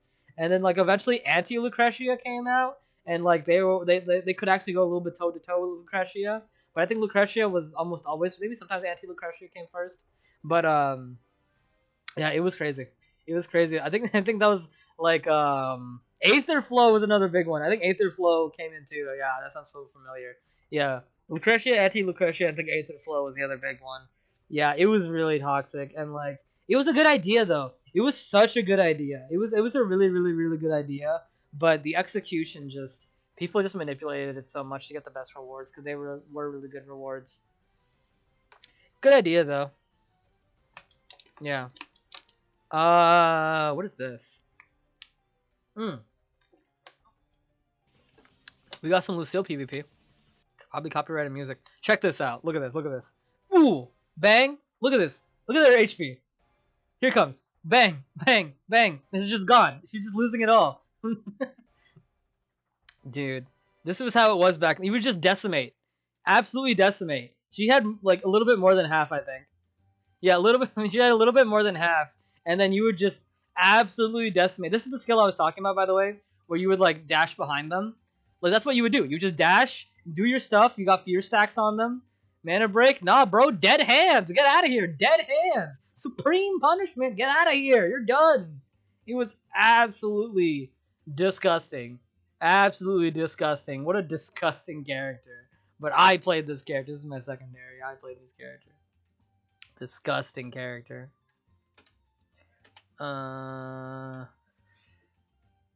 Yo. Percocet, dude. Percocet, man. Y'all, what y'all know about Percocet, dude? What do you all know about Percocet? What a time to play this game. What a time. When Percocet came out, dude, it was like y'all thought Eltron was tough? You little babies? Little crying babies in your diaper? Y'all thought Drbaki was hard? Children. You are children. This is Percocet. Percocet. You think you can use some mounts? Mounts? Nah, dude. You're about to do some platforming. You're about to fight this guy. You're not only gonna fight this guy, you're gonna fight other players. You're gonna be fighting other players who try to rank and get the Percocet weapon, dude. Percocet, dude. Y'all don't remember when Percocet first came out. Such a good boss fight.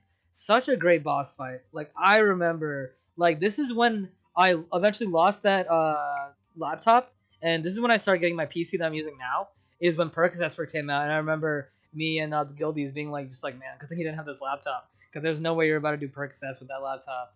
Yo, Percocet. Y'all remember, too, like, when you entered Percocet, you just entered RNG.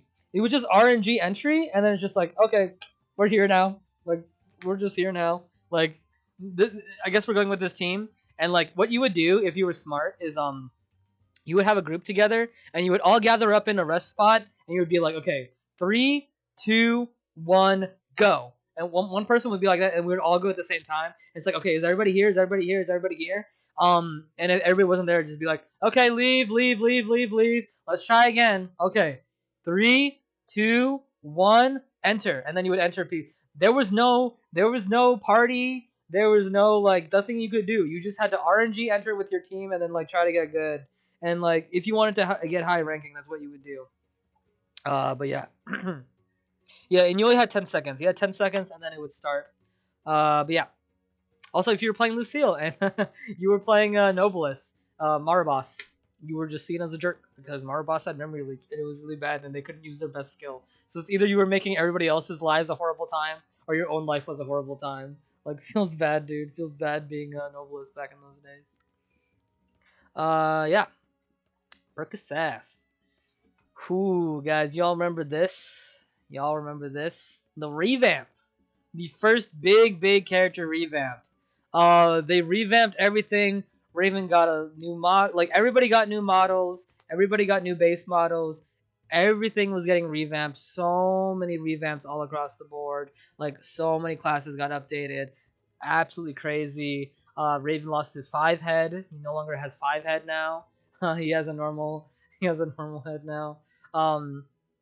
Free costumes. Promotional version 2. Who still has their promotional version 2? This is where promotional version 2 came out. This is the first time promotional version 2 came out. Is with this event. Everybody got a free costume. It was very nice. Very nice. And I think the next one was a big thing. Okay. So, let me tell you guys about Percocet Phase 2. So, like I said before, around this time, NA was 6 months behind KR. More or less 6 months behind KR, right? And then we were watching Percocet's HP go down.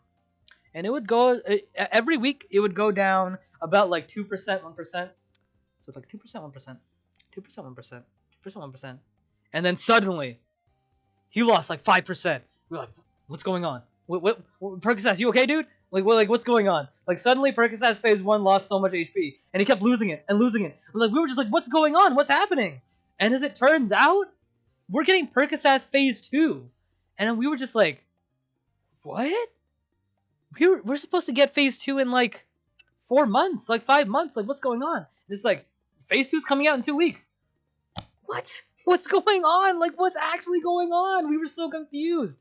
This is the time that Elsword NA caught up with KR. They caught up from 6 months, 6 months, like 2 weeks or 4 weeks, something like that. 6 months to a month. Like, so crazy. And I remember, because I remember Epi specifically doing it, the way Percocet worked is with the rewards, you had to rank top 3 in at least one of the phases. So as a phase end, they would take top 3, and those people would get high rewards, right? I think every week, they would gain high rewards. So you had to be high ranking, super high ranking in at least one of the phases. And I remember most people did phase 1, and phase 1 was the longest because again, that's when we like were catching up to KR. But when phase 2 hit, phase 2 wasn't as long. So this is when I ranked, by the way. This is when I ranked, and I was just like, man, I don't have to be that serious for that long. And Epi was just like, screw you. And I was like, yeah. But yeah. This is, I believe, I think NA and LA, Latin America, also fused around this time, maybe. I think I'm not sure. But yeah, this was a big thing. This was a big thing. Going from 6 months, six months to going to 1 month was absolutely crazy. Such a big thing. Oh yeah, so the way Percocets worked is phase 1 was just a lot of platforming, and then you would do a lot of damage. And then your damage was ranked among other classes, your same class. So the higher you were ranked, that's how it would determine your rewards at the end of the week. And yeah, pretty simple. Phase 2, you had to shoot him down with harpoons, and then you would do damage to him. You could see he's very injured right here. Yeah, a lot of servers merged. And this is my crowning achievement. +9 SD weapon. Look at your boy. +9 SD weapon. My greatest achievement back in the day. Look at me. Maybe you guys can't see it that well. 3rd place. Right here. Your boy. 3rd place. Yeah. Look at this. We got all these guys here. All the OGs. Valraven, Immortal, and Koku, Lucifer, 666. Yeah, your boy was out here. +9 SD weapon, dude. +9 SD weapon. We were out here. Taking names, dude. Taking names with a +9 SD weapon. Let's freaking go, dude. Let's freaking go. I was usually top 10. I was usually top 10, sometimes top 20. But I was never like top 5. Sometimes I would be top 5. But this is like the 1 week. This was the 1 week I got top 3, and I was like, yo, I beat Ankoko and got top 3. I can't believe it. Like, my mind was so blown. Like, look at me. Look how many screenshots I took at the bottom here. I took so many screenshots. Like, oh, it was so crazy. It's so crazy. Another game mode of PvP, Capture the Flag. It was cool. I really hope they bring back these really old like PvP, like strange PvP systems, because they're like fun. I don't know. I enjoy them. I think they're really fun. Yeah, they're cute. Oh yeah, old guild base. Check out the old guild base, OG guild base. Very cool update. Getting a guild house, like really nice. They should bring it back. Call it OG. They should bring it. I think a lot of people would buy it. All right, I'll let all the girls in chat thirst. Get it out now. Percocets phase 3. What a good phase. There they go. They're going. There they go. We got Percocets phase 3 here. Percocets was ending. People were starting to get their weapons eventually when this phase ended. Really great time to play the game again. Thirsts. Yeah, but great time to play the game. Everybody liked Percocets phase 3. All the girls loved him. He was like a really cool character to fight. Really good boss fight too. I think if they bring back Percocets, bring back this phase, his original OG fight was actually really tough. The problem I have with Percocets was that it was never a beat the boss type of thing. It was just a combo. It was like a score contest, right? You know, you would beat somebody's score. That was the difficult part, not beating the fight. So I think they need to bring back this type of raid where it's not as hard, but the hard part is beating other people who play your class. I think that would be really cool to bring back. And, you know, bring it back with Percocets. I think that'd be cool. I think it'd be cool. But yeah, Percocets phase 3. Very nice. Very nice time. Very nice boss fight. Oh yeah, this is when I play PvP a lot. So we were talking a lot about the game, right? But I haven't started talking yet about my content, right? You know, we're here to like reminisce about Elsword, but I'm also here to talk about my own content. So this is when I started to actually first start streaming and making videos, and not really many people were watching my videos. This was around the time like the Kobo streaming system was out, and like we had a lot of like OG streamers. Like you had Gitka, Blade of Death, you had Hanzo, you had who was the Raven dude? Oh man, I can't remember. Oh man, all the OG names. Shimo was a streamer. He's still a streamer now. Shimo was a big guy. His like icon has like his Raven and his like girlfriend's Aisha. It's killing me. I can't remember their name. It's absolutely killing me. I can't remember. Jet. Yeah. Okay, thank you, Gabe. Jet, dude. Jet was the boy. I remember. Jet was definitely the boy. That was the cool guy. That was definitely the cool guy. I remember Jet. Jet was cool. But yeah. So I started making my own stuff, and I was just like, you know what? I always wanted to make YouTube videos, so let's make some stuff. So I want to make some stuff. So I started live streaming around. How could I forget? I don't know.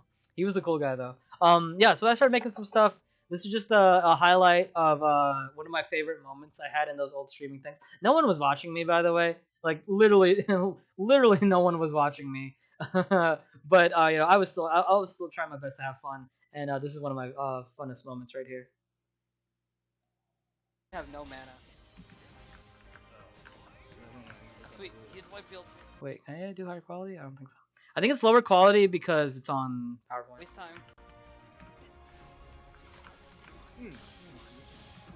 Oh! Come on! Did you see this man's HP, by the way? What's that? Look at this man's HP. I want you guys to look at it. Again, more than half. More than half. Look at me decimate him. Oh! Come on! So funny. And then like the next video I think is like Jet 15. And yeah, next video. Ironically enough, I can't do anything. I think I did it again. Here we go. I got him! This is my OG voice, by the way. It's a bit different. Okay, that was funny. That's definitely a highlight. Look at this. If you wanted to look at this is another look at Meteor Falcon. We got the armor set. Level 85 was the max. No skills didn't have levels anymore. I think we're beyond that time. Yeah. Good stuff. Really good stuff. Really good stuff. But yeah, this is the time. This is the starting time of me like starting to make content. Like I'm starting to dip my toe, like dip my feet into it. And it was alright. It was alright. It was okay. I wasn't the best, but I wasn't the worst at the same time. Oh yeah. Okay. Oh wait, let's not talk about her yet. We'll get to her, but I skipped the video by accident. Okay. This was a big moment. This was a big moment for me. So this is an enhancement event, and I'll just let you watch. Last one. So again, I only had +9s at this point, and I think this one I got from +9 Amulet. Zongli spotted. So this was a big moment for me. I'm going to a bit spoil it just because it is a very long clip. Bam. But this is essentially my first +11. It was such a good moment for me. Also, Epi and Oni are in the background.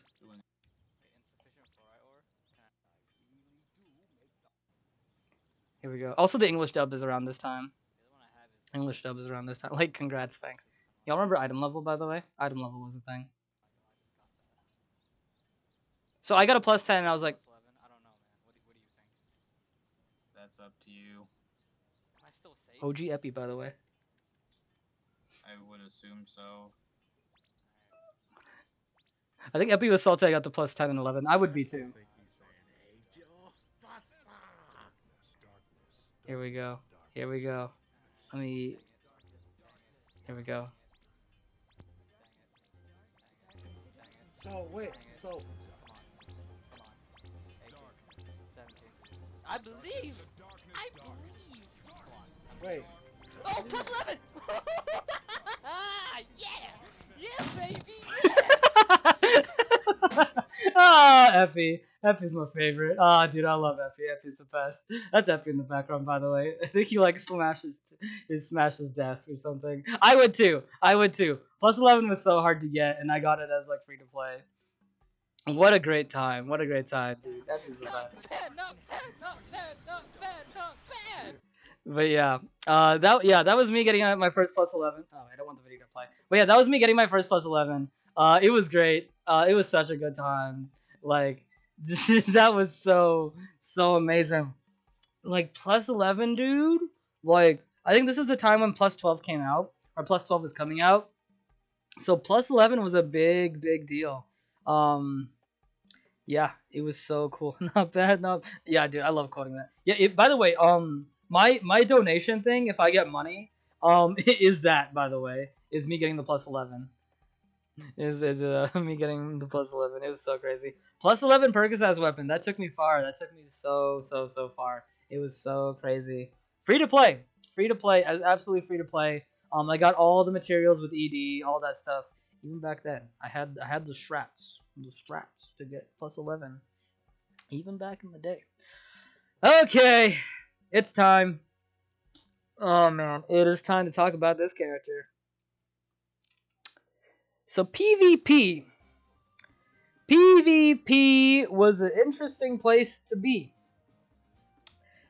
Overrun by characters with lock-on skills and would just instantly kill you. Daybreakers running around with guiding arrow. Tactical troopers running around with dread chase. Blazing heart running around with blaze wing. It was so no. Rose didn't ruin PvP. Rose didn't ruin PvP. This is the reason why I mentioned this. So logically, people in KR were just like, hey, can we get some PvP balance? We really want PvP balance, PvP balance, PvP balance. And then they had this big conference where they were just like talking about like balance patches and everything, and that's going on in Elsword. And then guess what we were getting? Not PvP balance, a new character. And it turns out this new character isn't even from Elsword. They're from DFO, a completely different game. The KR fan base went mad. The game was in dire need of balance, and all they did was just turn around, just like have fun with the new character. There you go. That's what you get. People went mad. People in NA didn't really care. I don't think we don't really, at least for me, from what I've seen and what I experienced, people didn't really care that much that Rose came out. It was just like, okay, new character, as much as like any other new character was just like, well, new character. Whoa, SebV, thanks for the sub, dude. Appreciate it so much. Thank you so much for the sub. Yeah, people in NA didn't really care. It was really the KR people who were really angry because they really wanted balance around that time, and they didn't get balance. All they got was a new character who wasn't even part of this game. My streets are buffering in. But yeah, that's when Rose came out. I personally didn't mind Rose. She was alright. But Rose was just a thing to come. I would say this is like the beginning of the dark ages of Elsword. For KR at least. Because a lot of people really didn't like Rose and KR, and then something would happen very soon in NA, which would make people very angry. But yeah, I didn't mind the Rose though. I mean, Rose is just a new character. She cute. Okay, next. I think the next one is the big one. Oh gosh. Transcendence. Did I put this in correctly? I feel like something messed up. Okay, yeah. Transcendence was a thing. Yeah. Okay, yeah. So Transcendence, the job beyond second job. We were just like, I remember people being like, will they ever make third jobs? And then people were just like, no. When they make third jobs, they're gonna start running out of ideas. And like, the worst was the nerf to Quake. Oh, Quake question. Yeah, I remember them like being like, okay, we're not gonna get third job. We're getting Transcendence. Transcendence is just like third job. It's not quite third job, so people can like kind of keep how they are. So it was just like third job. So it was like the closest thing we got. Dude, OG third job quest was, oh my goodness, it was such a pain. Like the Sander dungeons were so annoying to do, and like I think you had to do like Hanares and Estes, and it was a headache, such a headache. I think that's the one where you had to do like 10 SD drops that weren't confirmed, 5 SD hell drops that weren't confirmed, and then like 10 Hanares or like 20 Hanares, something like that. Like, it was such a killer. It was such a killer, but these Transcendence things were so cool. I think level 99 was also hitting around this time. Yeah, I think you had to get level 99. So as you saw the game was going on, I was like level 70, level 85, etc. This was level 99. This is what we got after level 99. This is what we turned into, was Transcendence. Then we had Ain. Ain also came out with the Elsword anime. Elsword anime wasn't too big. They added the Elsword third job and it got real for some reason. Oh yeah, true. Yeah, we all thought it was third job, but it was after Transcendence. Yeah, Ain came out with the Elsword anime. He was okay. Ain was just like the damage control, you know. Rose in KR at least. Again, us and NA were just kind of neutral to Rose, but we were just like, dude, Rose, like, dude, who wants Rose? Like, this is so like. But Ain was just like, okay, this is an Elsword character. He fits in the Elsword story. Yo, shout out to Dixis, the what is it, the OG Ain. I don't even know if you're OG. You're just, I think, most well-known Ain. But yeah, Ain came out. He was cool. Shout out to Fessel. Fessel just trapping you, and then him being like, "Ooh, launch. Okay, you went back to Fessel. Launch. You went back into Fessel. Launch. You went back into Fessel. That's all you did. That's all you needed to do. That's really all you needed to do was like Fessel and then launch, and then the spikes. You put spikes on the ground. That was really cool. I like Richter. Richter was cool. Blue Hen came out. Blue Hen was cool. First support character. No one really knew what to do with Blue Hen. Not Blue Hen. Herbal and Emotion. No one really knew what to do with him, but he was cool. Ain was just a solid character. I think a lot of people can say that Ain was just a solid character. Of course, everybody hated him in PvP, but everyone always hates new characters in PvP, so that wasn't even new. And again, this was damage control after Rose, so it was fine. Oh, let me go back actually. Remember when I was talking about Erida? So this is what killed Erida. Not Rose, but who was before Black Massacre? What's the class before Black Massacre? Anyway, the class before Black Massacre. If you guys remember old Erida, as I showed you before. So again, you could pick between your stats. You could pick speed, skill, or I mean, this was general stats actually. It had crit as well. You could pick general stats, skills, or MP. The problem was the class before Black Massacre. I forget what it's called. Crimson Rose. Thank you. Crimson Rose. Crimson Rose in her passives had free crit. Absolutely free crit and free crit damage. So if you just had a Crimson Rose, you won in Season 2 Erida. So that's why Crimson Rose created Season 3 Erida. Ain's release. Yeah. I think the devs were very stressful about Ain because he came up. Yeah. I think you're right. Daxis. But yeah, Black Massacre. I mean, Crimson Rose killed Season 2 Erida, which made Season 3 Erida. It keeps. I hate PowerPoint sometimes. It keeps opening these other videos. And I don't like that. I don't like that. There we go. Okay. But yeah, Daxis would remember more than me. But yeah. Ain was a special time for the devs, I think. Yeah, but it was a very stressful release. But I do think people liked Ain generally, because at least people in KR, because again, it was an Elsword original character again. And I remember before Ain came out, we were just like, oh, so we're just gonna get guest characters now? Is that all we're gonna get? Is just guest characters? Like people were just like, is Elsword gonna make any original characters anymore? And then like it was just like, I don't know. And then like Ain came out, it's just like, oh, we are getting original characters. It was cool. So after Ain, here we get the finale of what is it? Elysian, the Elysian arc. Really cool time. Eclipse is coming out. I specifically put it here for me because again, I'm going back to talk about my content again. This is when I started streaming a lot, and I streamed most of my Eclipse runs, and I was just like, you know what? Nova is a character who's always at low HP, so I was just like, if I was to get any other title, I'm gonna get Eclipse. I remember saying back in the day, being like, Eclipse is the only title that I want. It's the only title that I'll ever want. Little did I know what I'm gonna do in the game in the future. But I remember being like, Eclipse is the only title that I want. So I grinded for Eclipse. I think in the first month I got Eclipse. I definitely got Eclipse very, very early because I knew it was gonna go away, because this is around the time before this dungeon came out. Reaper went away. It was just like, oh, Reaper's going away, and like I was just like, whatever, Reaper. But Eclipse came, and I was just like, ooh, Eclipse might go away in the future. I'm gonna get it. Eventually I did get Eclipse. It was very, very nice. It's still like one of the best titles in the video game, and now you can get it for 50 runs. Back in the day, this is 2017, as you can see right here. 3 years ago, you had to get 800 runs, and then you had to do 10 perfect clears, and it was, ugh. Nocturne and Hernia too. Big thing. Nocturne and Hernia was a big thing. One of the best accessories in the game. A lot of HP, and you got some HP regen. Absolutely fantastic for PvP. Really, really, really good stuff. Really good stuff. Really good stuff. Yeah. Eclipse. Yeah. Okay. We got my OG stream layout. This is my OG stream layout. Check it out, y'all. We got the Raven. We got okay. So the reason why Eve is here, is because oh yeah, also old guild base.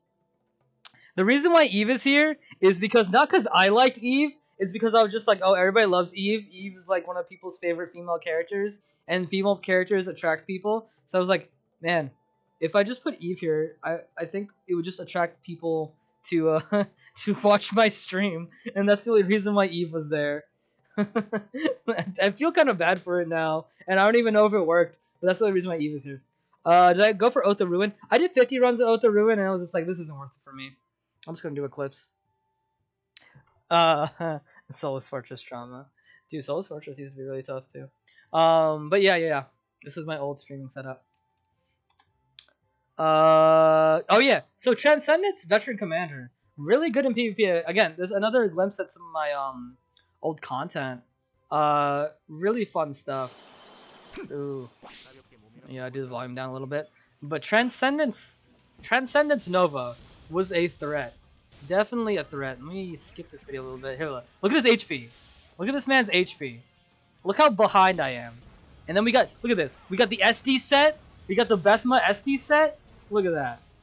Great damage. +9 perky weapon. Flame Sword Flurry. Flame Sword Flurry with the super armor, dude. Like, oh my god. Yeah, Passion Pay. I got Passion Pay, dude. General damage. Like, it was so crazy. I remember Flame Sword Flurry having super armor. It was such a trip. Look at this. Look at this damage. Perky breath. Look at that! Did y'all see that?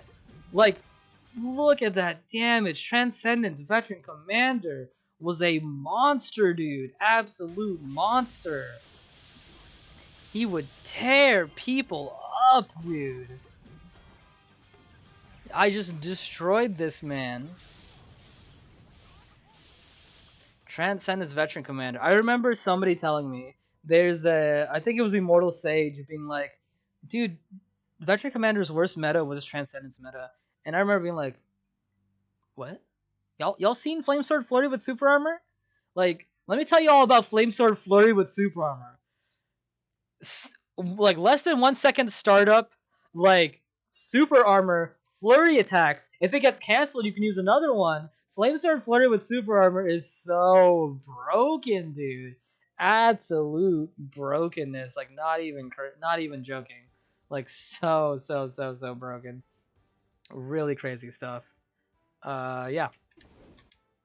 Oh yeah. So going back into more of my content, one of the things I used to make back in the day was Elsword is Bizarre. Elsword is Bizarre is a old like comedy series. I used to do like just like funny clips and stuff like that. I'll show you guys a little bit. It some jokes hold up, others don't. You know. I don't know. I still enjoy them. Not that many people watched them back in the day, but I don't know. I thought it was fun. This one was a big one too. I'm going to mute this part. Maybe I don't. I think I need to. I'm going to get DMCA'd. So this was around the time where Shadow Step got a nerf where it was only super armor. So if you was super armored with Shadow Step, you just kind of died, and it was really bad. So I remember making you can look this up. This is episode 3. I recommend looking it up and watching this part because it's actually pretty funny. It's a Hard Knock Life, except it's Shadow Step nerf. Yeah. What's that chunk clip from? It's from his ending cutscene in Hamel. Okay, so let's keep going. So this was a thing. So this is when Type Void first came out. And unfortunately for the game, it was really a bad thing for the game. This is probably like one of the game's lowest points. Because remember, going back, remember NA caught up with KR around Percocet Phase 2.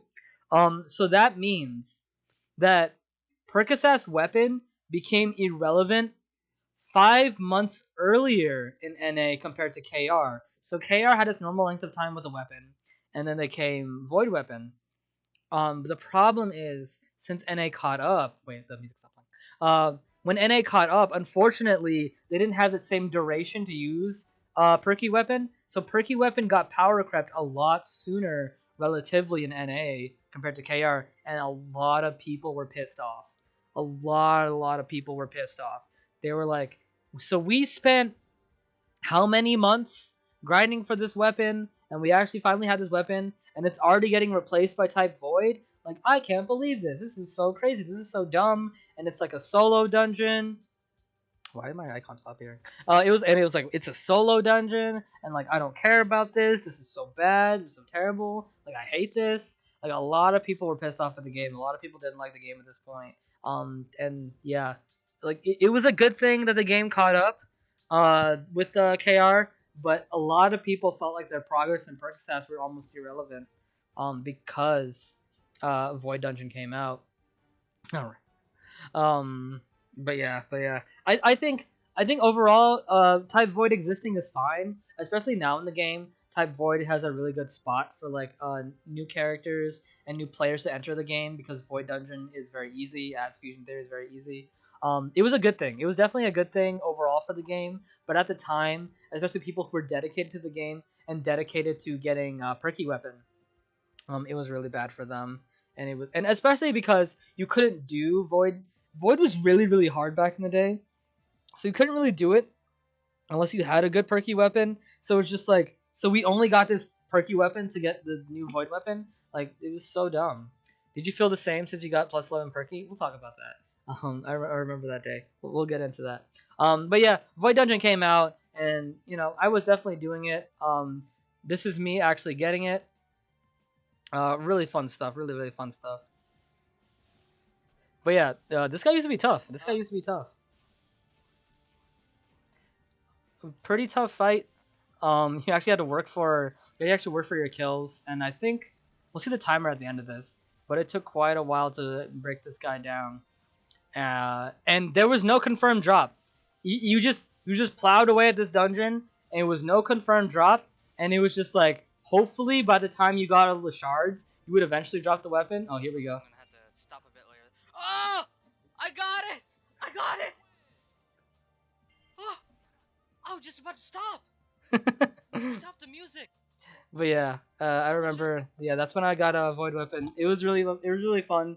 But yeah, normally they would take around like 3 to 5 minutes for a Void Dungeon run, and you just had to hack away at it. You just really had to hack away at it. I remember it took me 900 runs. Some people it took 1,000 runs. My friend Raz, my guildie, it took him 1,200 runs or like 1,400 runs. There was nothing confirmed. You just kept hacking away at it, and hopefully you got it before you got all your shards to upgrade it. And it was like, good luck, dude. But eventually I did get it, as you guys can see here. We'll talk about Dimensional Sister in a second. But yeah, Click was talking about, did I feel the same? I remember there was an enhancement event, and I was just like, what do I do with this Void Weapon? Like, I got the Void Weapon, and it has a lot of discs, but it's like, oh man, like, how am I gonna enhance this? I got really lucky with my Percocet weapon. Like, what am I gonna do? And I remember just enhancing it one day. Yeah, the one fear, right? I remember enhancing it one day, and I was just like enhancing, and I was just like, okay. I got plus 10, and I remember clicking and getting plus 11, and absolutely just bursting out laughing. And I was just like, what? I just was like laughing. I was like, I can't believe I just got plus 11 Void Weapon. It was so crazy. Again, free to play. I didn't swipe. There was no swiping. No swipe. I didn't swipe. I didn't need to swipe. Just good old fashioned ED and good old fashioned events. Those aerial fluorites, dude. Those aerial fluorites hit different. They really do hit different. Dimension of Sinister Intent game. Again, this is when the game was pretty unpopular, I would say. This is when not that many people were playing. A lot of people kind of didn't like the game. But yeah. But Dimension of Sinister Intent existed. Oh, this was a big part of the game. So here we got Debarian's Laboratory. Debarian's Laboratory, El Renode gear, big changes in the game. So before, again, remember the duality. There used to be a duality between the Haner set and the SD set. You either got the Haner set or the SD set, and if the SD set was not good, you had to pick between them. This was the first set where it's just like, this set is better than all the others. It's like, actually beforehand, it was Heroic. And yeah, Heroic was during the same time too. So this would be Dimension of Sinister Intent / Heroic. So let's put / Heroic right here. And you go to bed soon. Hey, good night, man. Thank you for hanging out. This will be back on YouTube after. So if you want to watch the rest of this, it'll be up on YouTube for sure. Thank you so much for coming along, dude. Thank you so much. Yeah, you can put Dimension of Sinister Intent / Heroic dungeons here. Heroic dungeons were the worst. They were really annoying to do, and it was like RNG gear. It was so crazy. Adrian, dude, if you got Adrian, you were so done. And I remember, I mean, they were challenging, but like, the reward was so bad. It was just RNG gear. Imagine Elrenode set, except none of the effects, like 4 effects were RNG. RNG skill, RNG level, RNG like, what's the other thing? Effect, RNG, and then side effect. So skill effect and side effect. Those were all RNG. All 4 things were RNG, and you just got gear pieces, and it was so annoying. And I remember a thing with the guild, like the Veritas guild, is like if 2 members in the Veritas guild ever did heroic dailies, it would always be Celestial Crossword. I remember that. I specifically remember that. It was so funny. What Aldonix just said. So Elrenode gear was like, make your own heroic, and I was like, oh, that's really cool. Make your own heroic. That was like super cool. Great motion in the game. Elrenode sets, one of my favorite sets, I think. Elrenode sets were really good because it was like, make your own heroic was so bad. Like the dungeons were like, nostalgic. They were all dungeons or whatever. But the actual gear was so bad because it was so RNG that Elrenode was so good. I remember like everybody was just like, yeah, make your own heroic set. This is game changing. Yeah, that's why the initiation is Celestial Crossroads.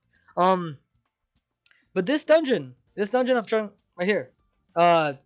People would run this dungeon a lot for ERP. ERP is definitely a thing by this point in the game. People would run this dungeon like crazy. I remember people being like, Debarian Laboratory is my blood. This is my life. My life is to just run Debarian Laboratory. Like, at least Trosh is like, what, 3 minutes, 2 minutes, 1.5 minutes if you're good. Debarian Laboratory was like almost always 4 minutes. Like, you had like 3 different mini bosses, and it was so annoying. Like, almost 10 rooms, and the boss was kind of annoying. Like, this is the old Trosh, and no one really liked it. People were suffering in this dungeon. It was like, we had to do it. This is how you get EXP. This is how you get Elrenode powders. I didn't mind it, but like, I never grinded it hard. I mean like the hard grinders. I mean the people who were dead. They would log on to Elsword and only do lab and then log off. Or they would go to a cafe and they would just only do this and log off. But pretty good time for the game. Pretty good time for gear as well. My voice is dying. Pardon me. Okay. So my content took a lot of another big step. This is probably the biggest step my content ever took. I remember doing a guide for L Tower Defense. L Tower Defense was like a really hard fight, but I loved the fight so much. The third fight, and it was just so good. It was such a quality fight. And I remember being like, this is such a good fight, and there's so many tells on this boss. It's such a quality boss fight that like I have to make a guide for this. I really want to make a guide for this. So I made a robust guide. You can still find it. And I remember posting it on the forums, and they actually put it in like some type of category for like guides. They actually put it in their forum guide for forum category for guides. Really good. Were you scared doing face cam? Yeah, I was, but I think you gotta, if you never do, like, okay, really quick side tangent about facecam. I was always scared about doing facecam and things like that, just because, for certain reason. Maybe I'll talk about that later. But if you never do anything, then you'll never know. So that's just kind of the thing. And I knew my community was like nice and stuff. So, but yeah. I made a guide. And yeah, it was pretty good. Lots of views. Still one of my most viewed videos. Such a great video. I'm a big fan of it still. Good stuff. Third jobs. What a time to play this game. Way back in the day, I remember being like, dude, third jobs? You mean when they run out of ideas? Like, I remember actually being like, dude, they'll make third jobs when the game runs out of ideas. Lo and behold, third jobs are here. Cosplays too. Yeah, they funded people to do cosplays for third jobs. I remember the first trailer for third jobs was so crazy. It was like FB's Blade. It was like, and then it was just like some Aisha thing, and then it ended with like ads third job, and we were like, what? Third jobs? Whoa, so crazy. What a great time to play this game. Yeah, it was absolutely crazy. Everybody was super hyped. Like, ooh, what a great time to play the game. What a great time to play the game. And a lot of people were, they were salty about it. They were like, oh man, running out of ideas. But I was hyped. I don't know. I was super hyped for it. Oh yeah, another one of my most popular videos is all third jobs explained with video clips. I won't show the whole video because they might have copyright stuff, but oh yeah, this is my favorite part. So it's third job, and it was the third job trailer, but explained with clips. And yeah, this is my favorite one. I'll just show it off to y'all. If y'all don't know this video, then watch this video for me.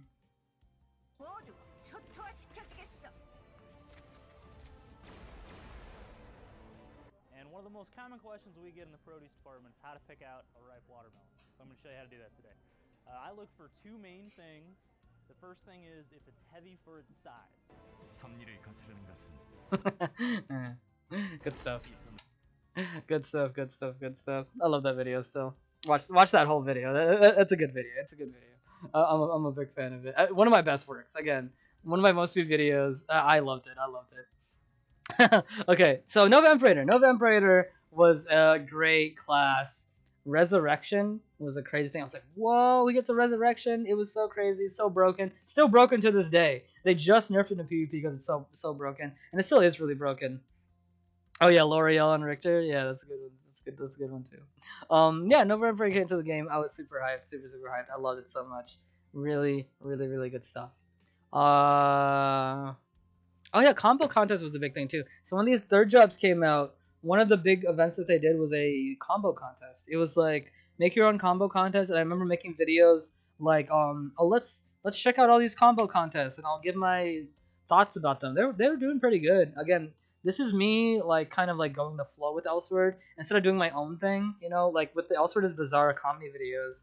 I was just kind of doing my own thing, but this is me kind of following the flow of Elsword and like what's going on like in the kind of community, I guess, and making videos about that. And they did a lot better.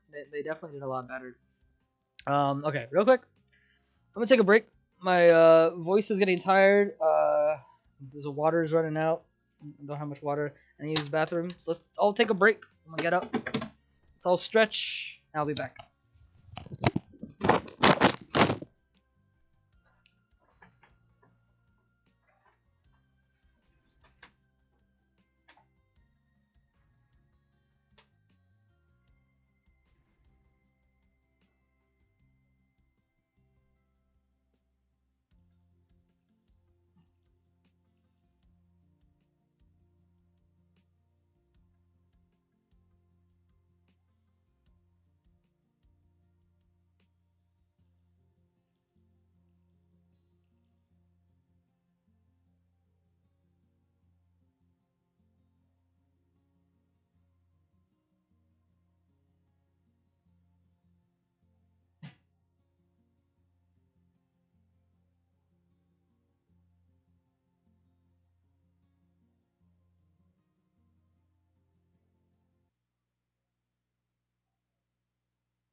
I returned. Share stream. GM chair. Yeah, GM chair is over here now. Okay. But yeah, combo contest was really cool. I entered in. I did not win. I definitely did not win my combo. By the way, my combo was a recreation of the old combo from the Veteran Commander trailer. You guys remember that? My combo was that. Unfortunately, it wasn't good enough to win, but whatever. I wasn't salty. I wasn't salty. It was all good. It's all good. It's all good. But yeah, let's keep going. And yeah, just my content was just doing pretty decently throughout the days. Just Elsword in general. They were making a lot more videos. They were streaming a lot more. Rush Shine started to become a thing. I started making videos about the patch notes, about like other things. Started streaming more.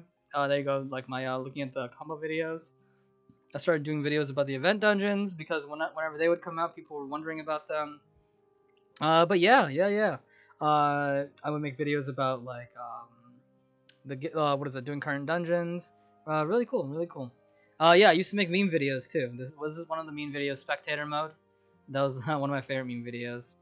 But yeah. Making a lot of cool stuff back in the day. And this is the first time KOG acknowledged me. The first time I was they acknowledged me pretty much. Someone hosted us 11 viewers. Yay! Hi, Peter Falcon fans. They said hi to me. I don't know. It was nice. Because I hosted them and I was just like, I wonder if they'll say my name if they host me. And so I just did it. And yeah, that's this is the beginning of the time where I was just like, okay, Kobo streamers are a thing. And I think this is around the time maybe Kobo streamers stopped being a thing and they kind of like defunct or dissolved. I would guess what the best word would be dissolved. This is around the time Kobo streaming dissolved. So I was just like, hey, you know what? I'll try my best to like, get these guys known, get my name like known out there. So yeah, I would do things like this. Rush would come into my chat a lot, and I would chat it up with Rush. It was really nice. It was really a nice time. Good stuff. Good stuff. Good stuff.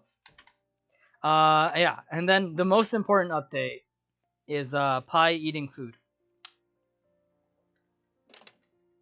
It's very important update. It's the best update in the video game. Is they uploaded a video of Pie going to Korean barbecue and he ate Korean barbecue, and it was the best thing that happened in this game. This was just a joke. The real thing, yeah, this was a joke they made, and then like the next day they uploaded the real update. Rosso raid, ladies and gentlemen. The summer of 2017? Is this 2017? I don't remember the year. Whatever. Rosso. What a game changer. Absolutely game changer. Rosso changed how we play this game. Rosso really did change how we play this game. There was no concept of like party making, like good party making. Like Percocets had a little bit, but again, Void Dungeon went back to solo play, so there wasn't really any teamwork aspect. Rosso, when it first came out, was really tough, y'all. And I remember like it was just like, oh man, you have Jabaki title. This is back when Jabaki came back. You had Jabaki title, which burned HP. It was really good to have in Rosso raid because it would burn his HP, and then you would eventually take him down. Rosso was so tough. I think Rosso back then might have been even tough. I think definitely. I think almost definitely how Rosso was back then. It was just like almost as tough as how Birth is now, or even more so tough. Like it was so crazy. How tough Rosso raid used to be. It was absolutely insane. But it changed the way how we make parties. They eventually brought back party lists because of Rosso.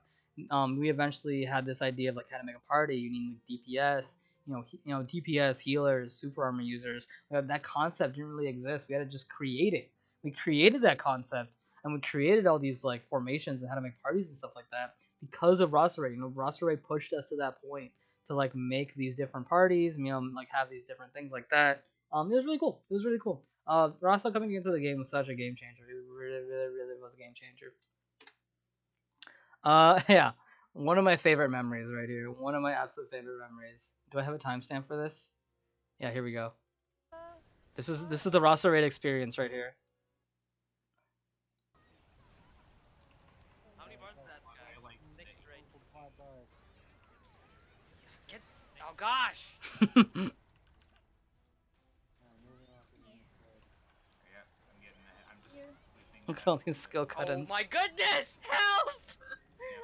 Alright, to the right. I can't see anything! This is, to this day, I think this is like Epi's favorite video.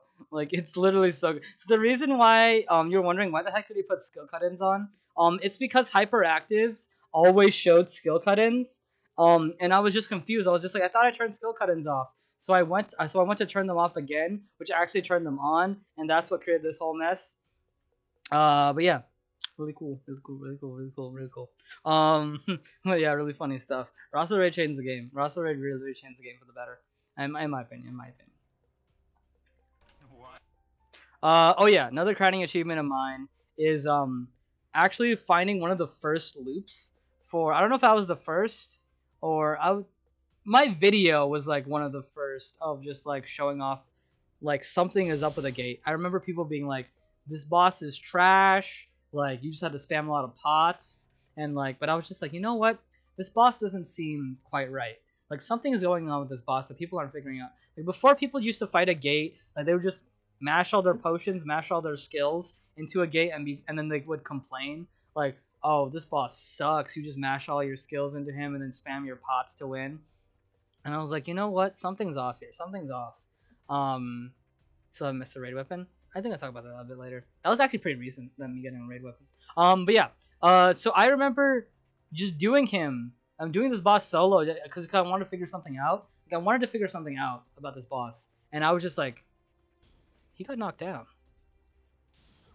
And I was just like, how did he get knocked down? Obviously, we know now. That you're just supposed to spam combos and actives into him.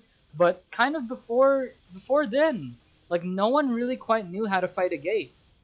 Not to say that I was the first one. I'm not saying I was the first one, not at all. But I was definitely one of the first ones to upload a video of him being knocked down. Yeah. I remember, yeah, it was pretty crazy stuff. Pretty crazy stuff. And I remember being like, how did I loop this? Like, I somehow looped this. Like, a lot of the comments were just like, oh, careful, KOG's coming to strike down your video because they're taking away your glitch. Oh, wait, I'm talking in this video. But yeah. Me looping a gate. Good stuff. Oh, man. This was a big thing.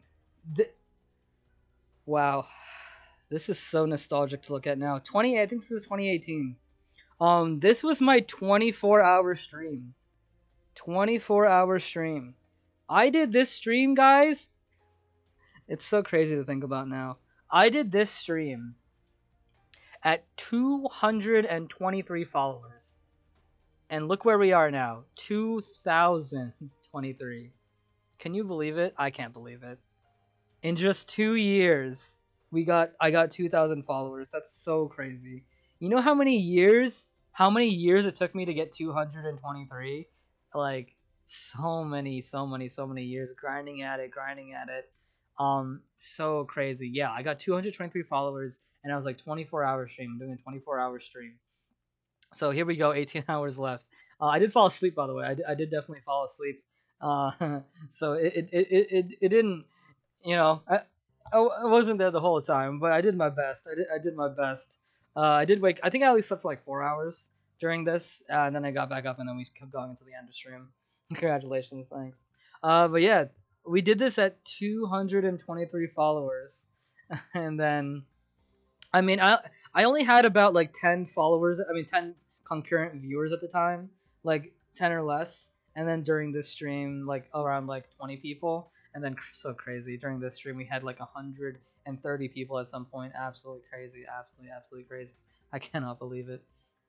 But yeah, 24-hour stream, really cool stuff. I loved it. I absolutely loved it so much. It was such fun to do. I don't know if I would do it in the future. Maybe for something big. Maybe for something super big. Fourth jobs? No, okay. I don't know. But yeah, good stuff. Okay, Labby.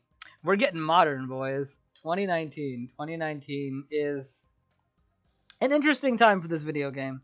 Labby's coming out.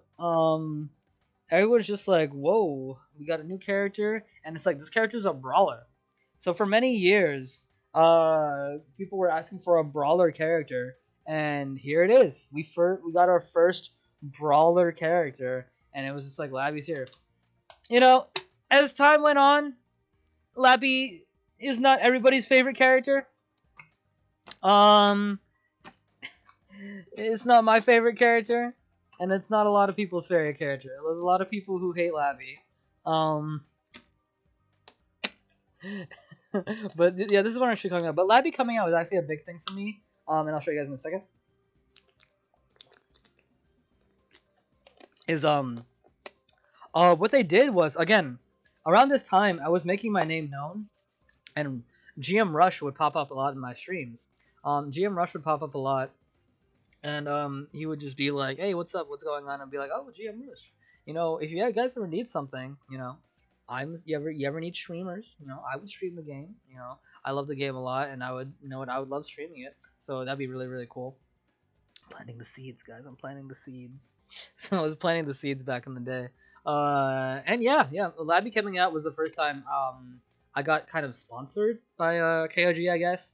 They gave me and some other streamers beta Labby keys. They were doing a beta Labby key event, and streamers obviously got some automatically. And I was like, guys, I'm doing my first sponsored stream by Elsword. I'm giving away Labby keys, Kaching, Sage Stones. Like I was just like, I could give away stuff.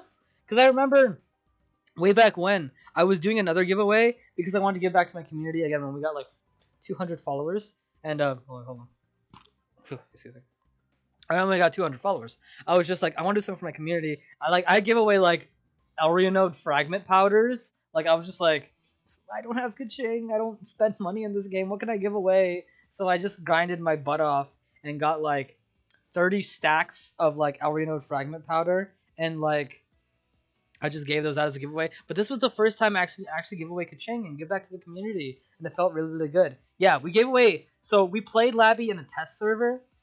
It was a separate test server, and they were giving those away in their own event, and they give streamers some keys as well for us to give out to the community, give out to you guys and such like that.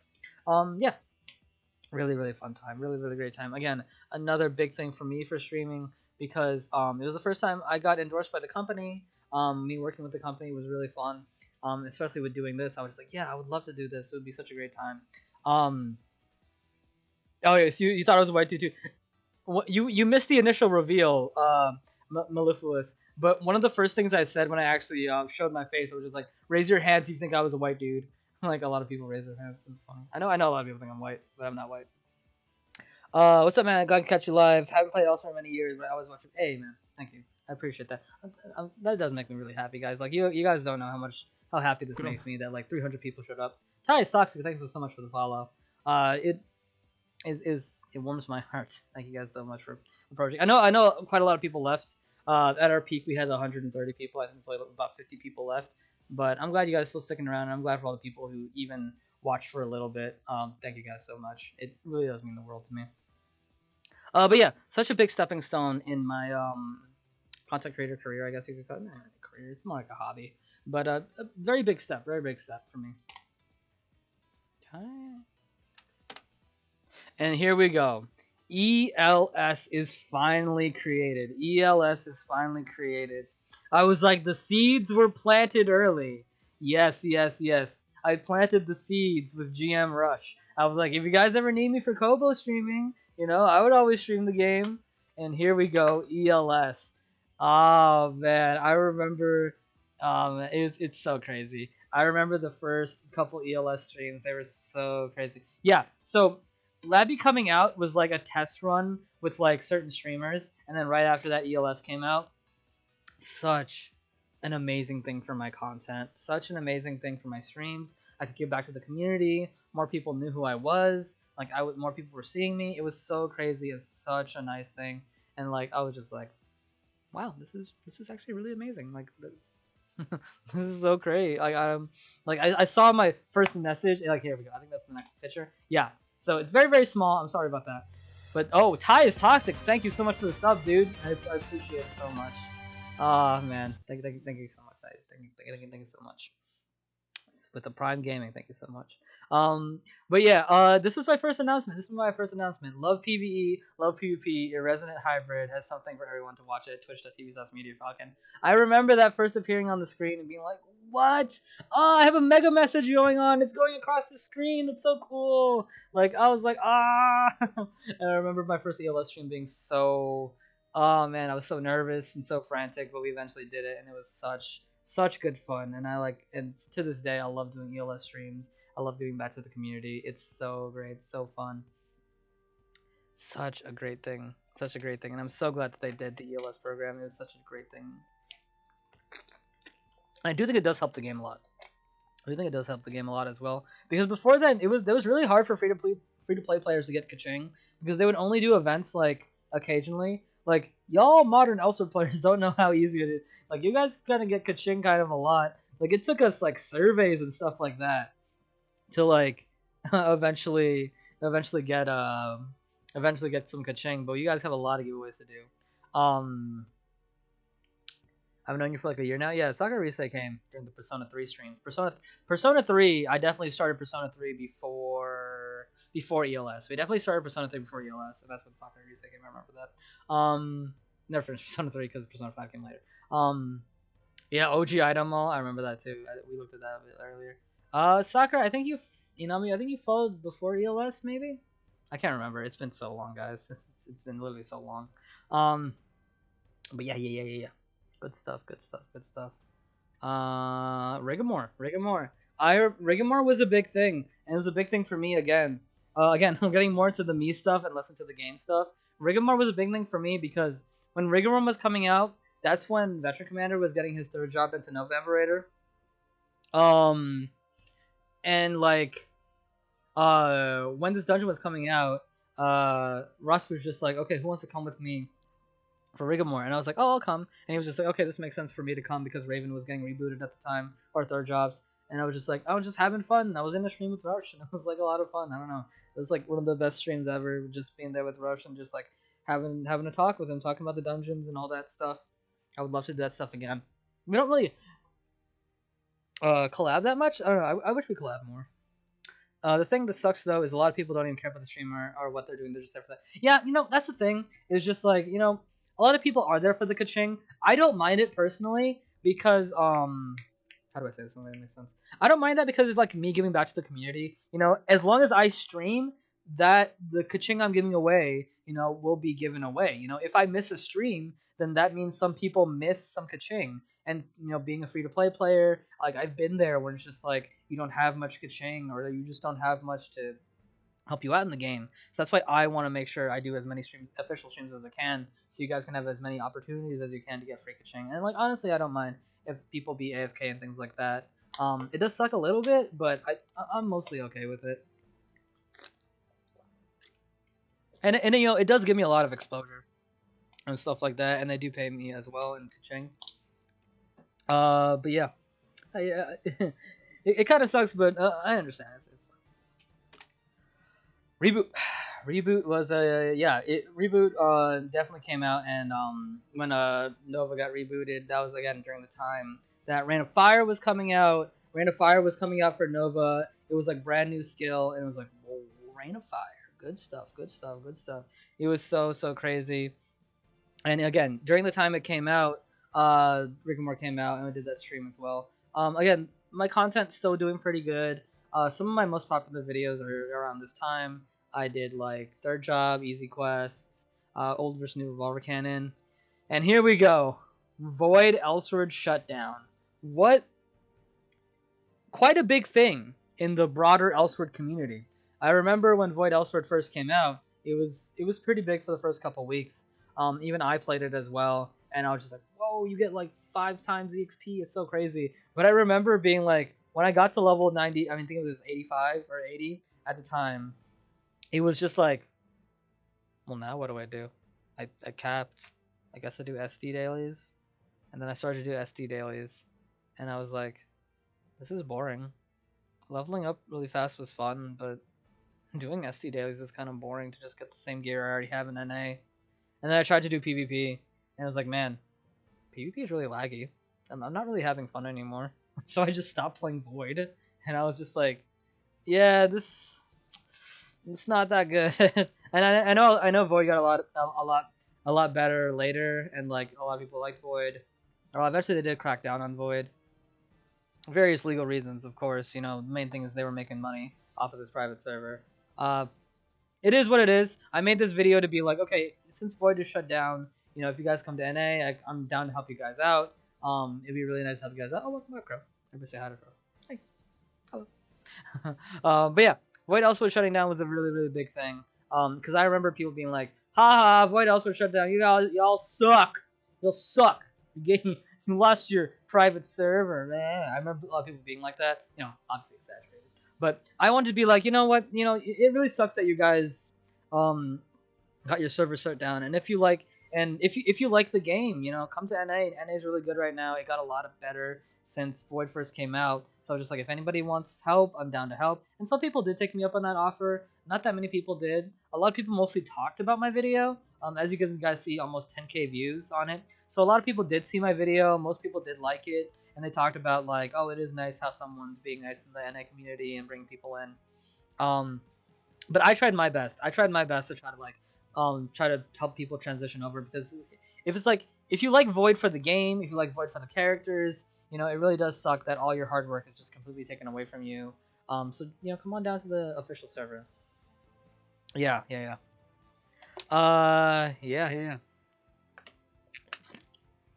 Pretty crazy time in the game though. Pretty crazy time in the game. Made some ED guides, making ED. More review guides. Yeah, it was definitely not free to play friendly back in the day. I would say until Rosso came out, like mid late Rosso, it came pretty decently free to play friendly. Like mid late Rosso, I would say, because you could take a lot of alts into Rosso and make a lot of money.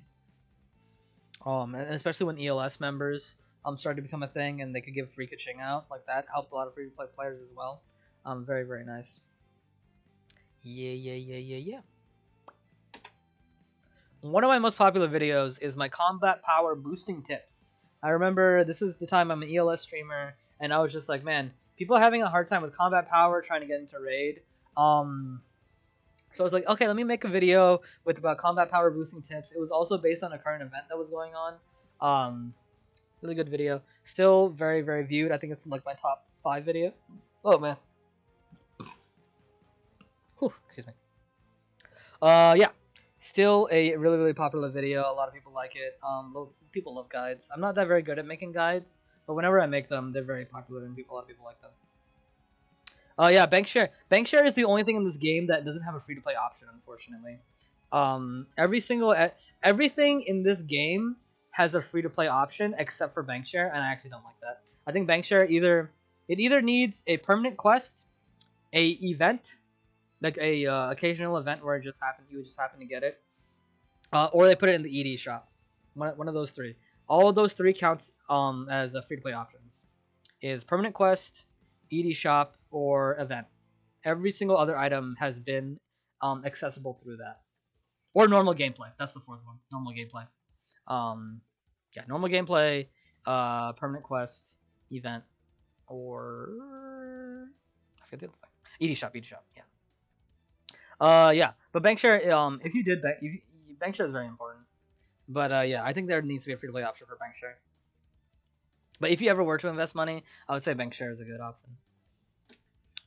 Okay. Alright, this part. Okay. I was really thinking... So there's nothing here. So, the next thing is 2020. This is the end of 2019. And, like... Yeah, we'll get there, But this is, like, more for me. Just me personally. So... As you guys can see, hold on, I'm actually gonna stop. Okay, this is, yeah, it's the year a lot of people join. Okay, I'm actually glad that like not a lot of people are here. Like if a big crowd was here, I actually wouldn't like that, because you know the people who are still around, I think the people who are still around right now are still watching are people who are like really like me for my content, and like that's really cool. You know, some people just came to just see my face and then just leave, and that's cool. And you know, some people left because like you know, it's just late for them or whatever. But Yeah, this is kind of like, I guess, serious talk. I don't know. I did want to talk about this, and I did want to get a bit serious. Um, man, I don't even know where to start. Like, the thing is just like, how do I talk about this in a way that like, because I don't want to mention names, because I'm not somebody who likes to make enemies, and I'm not somebody who likes to be like, send people. It's not COVID. Send people after other people and be like, how dare you do this, or like send an angry mob. I don't want to do that. Um, I guess the best thing I can say is that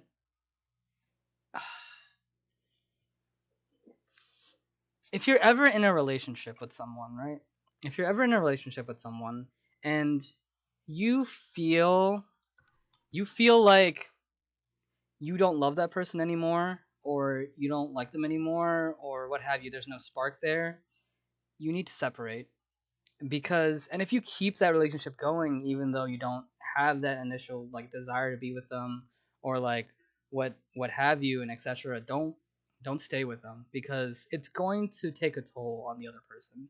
And even as the other person as well, if you're in a relationship with somebody and you're not feeling the love, you're just like, you're forcing yourself to be in this relationship. You're questioning this relationship, and you're just like, why am I here?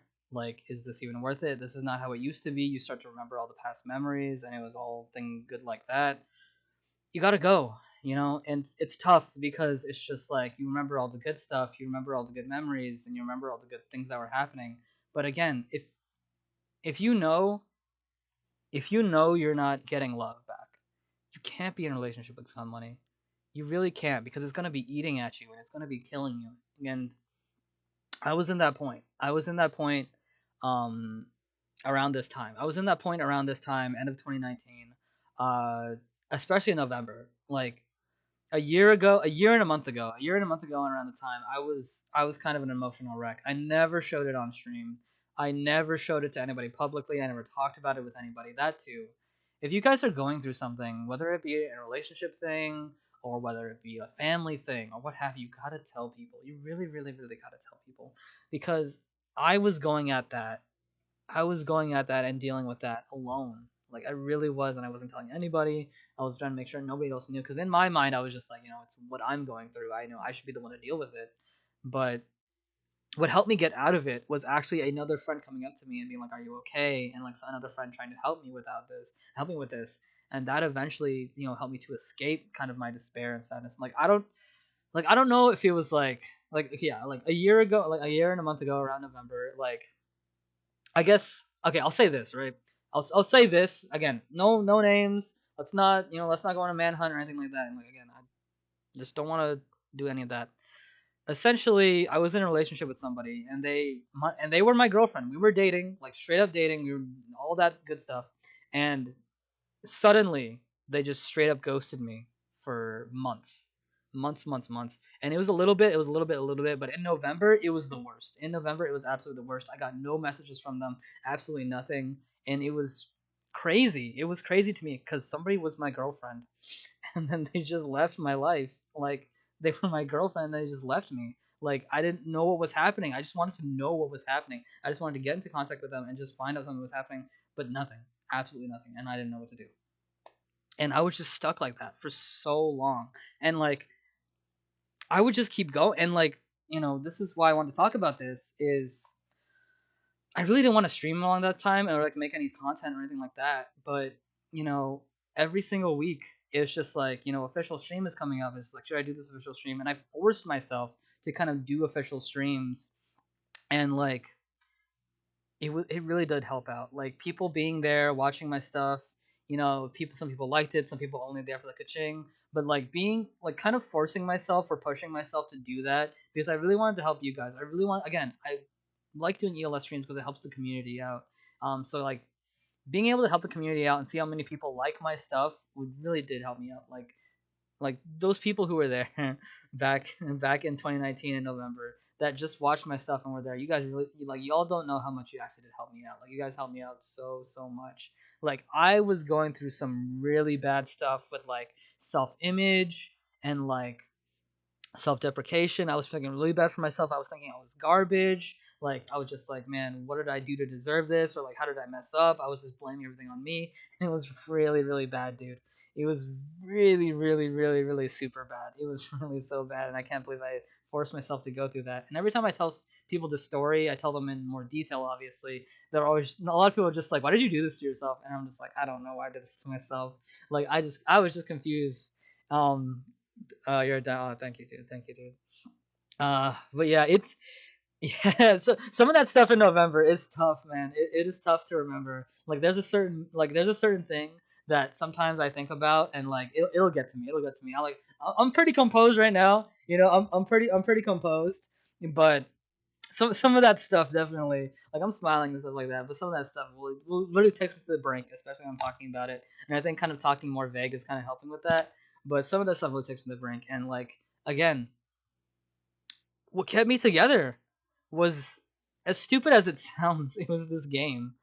Like it was talking with my guild, talking with you guys on stream, like making stuff, like all that stuff kind of kept me normal and kind of kept me away from my own thoughts of being like you're garbage, you're trash. And if y'all, if y'all are in that same state where it's just like you're thinking bad about yourself, you have like self-deprecation, or like you're just like I'm garbage, like you just hate yourself, like think it really, you gotta, thinking about the people that like care about you, that want to hang out with you, that like, for me, want to see my content, like my guildies, like just talking to me and hanging out, just like kept me normal and just kept me like, people actually really do care about me, that if I left, those people would be sad for me, and they care about my happiness and all that good stuff. But at the end of the day, we got through it. I got through it. And again, like I said at the beginning, if you're in a relationship and you feel like there isn't sparks anymore, you feel like there isn't love anymore, and you want to leave the relationship, leave. For either side. I know breaking up is hard. It really is hard. Breaking up is hard. Breaking somebody's heart is hard. But it's even worse when you just let the pain continue. You just let it be a crawling pain. You just let it be something that eats at the other person, for them to be like, what's wrong with this relationship? What did I do? What did I go wrong? Instead of just being like, we're not really compatible anymore. Let's just end it off here. That make a spike in sadness, might make a spike in anger, but at least you deal with the spike and not the continuous pain. I think biting the bullet and talking to your sitting. Here's the thing, right? Again, and this is from the other side too, is communication is a big thing. Talk to your partner, and like especially if something bad's happening, and if your partner isn't responding, you gotta go. You really gotta go. You really, really, really, really, really gotta go. It doesn't matter that your questions aren't being answered. It doesn't matter that like the memories used to be good. If you're trying to legitimately communicate to your partner and they are not responding to you, you have to go. You really have to go, as hard as it is and as difficult as it is. Don't don't suffer like I did. Like that's just what I want to say. I really just don't want people to suffer like I did. Like if you're not experiencing the love, if you're not experiencing how good the relationship used to be, you gotta go. You really, really gotta go, no matter how hard it is, because it's gonna be worse if you keep delaying it. It's gonna be worse if you keep delaying it. Yeah, I think that's it. I really did want to talk about that. And again, some people do know who I'm talking about. If they've been watching me for long enough, because it wasn't that long ago. But again, I don't care about this person anymore. If they live a good life, if they live a bad life, good. I don't really care. I have moved on. I have moved on from my life. Um, so I don't really care about them. I don't really care about anything about them. Let them live their life. I'm gonna live my life. So I just wanted to share this so you guys don't have the same experience that I did, because I went through some really bad crap, and some people obviously have even worse stories than me or go through even worse crap. But I went through some really bad stuff, and I don't want anybody else. I don't want any, especially you guys, especially my fans. I don't want, and people who care about me. I don't want any of you guys, any of you guys going through that, because no one should go through that. No one should go through that. There we go. I went through that without shutting it, getting too emotional. That's good. I was kind of practicing that. Anyway, moving on. let us move on. Let us move on. Oh man, what's the feed of music? Look at that. Let's here we go. Yeah, but yeah, let's move on. Let's move on. Thanks for all the support, you guys. Y'all the best. Y'all the best. Yeah. So yeah, let's move on into 2020. 2020, we got Masterclass. And don't worry. I know maybe it sparked some emotion in you guys, but don't worry. I can't believe you shared all that without stuttering. Me too, honestly. Me too. Yeah, Masterclass is out. Really good stuff. This really did help me, speaking a little bit about like the past, like I was feeling really bad and like, whoa, Masterclass is coming out. Like this is like the transcendence for like Nova. Like I get to see new Nova. And I remember at the time, the person who I was in a relationship with, they made all my icons and things like that. So I was just like, I really want to get rid of these icons and stuff like that. So I was just like, okay, whatever whatever Nova Imperator's Masterclass art is, that's gonna be my new identity. I'm gonna get a new identity. Like I'm not gonna be connected to this person anymore. I'm gonna be my own person. Get a new identity. It's gonna be official art from KOG. It's gonna be good. We're gonna be all good. We're gonna be all good. So yeah, I remember waiting for it, and I was like, on the day, February 26, 2020. I still remember. I was like, ooh, coming out in February. That's around the time of my birthday, by the way. My birthday is February 23rd. I remember it was mid February. I was like, okay, KOG's got a present for me. Let's go. What's this new icon? And I remember, I don't have the video here, but there is a sound effect right now. There's a sound effect right now called laser. That's the first time I saw the Masterclass skill in the cut-in, and I remember being like, yes, it looks amazing. It looks so beautiful. Yes. I was just like, yes, this is my new identity. This is the new me. Gets to be my icon. This gets to be my new stream layout. As you can see, guys, see right here on this side right here. Not that that's Eve. Whatever. Up here. Up. There you go. Laser? Oh yeah, that was my first reaction to it, and I remember freaking out, being like, "Yes, it's amazing, I love it." It was so good. It was so absolutely so good. It was so amazing. I was like, "Yes, my new identity is here, my new icon's here." Like, yes, let's go. I'm so happy. Yeah, really good stuff. And yeah, just making a lot of content since then. It's been really good.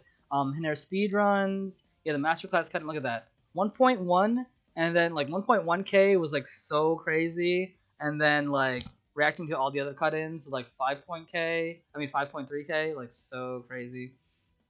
But yeah, because like normally I would get around 5, at this point I would get like not that many, but yeah, crazy stuff. Really big update in the game. Vardamir and Rigmor update were so crazy. Really good time for my content as well. Yeah, ever since Masterclass came out, like my like viewership on YouTube like kind of just been steadily growing, and same thing with my followers on Twitch. Like I don't know what caused it, but like I don't know. I guess it really was new me, just kind of just being better. Yeah, Eve pillows here. We got Eve legs here. Kigo told me to put this here because my wall was kind of empty. Yeah.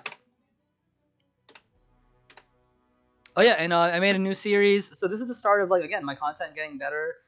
Me doing more variety of content. How to grind Master Road. That was a pretty big series. People were pretty big into it. Doing every Master Road, how I fought the fight. How do you grind it? Pretty good. A lot of people did like it. The free to play series. Y'all remember the free to play series when we first made that? 2020, man. 2020.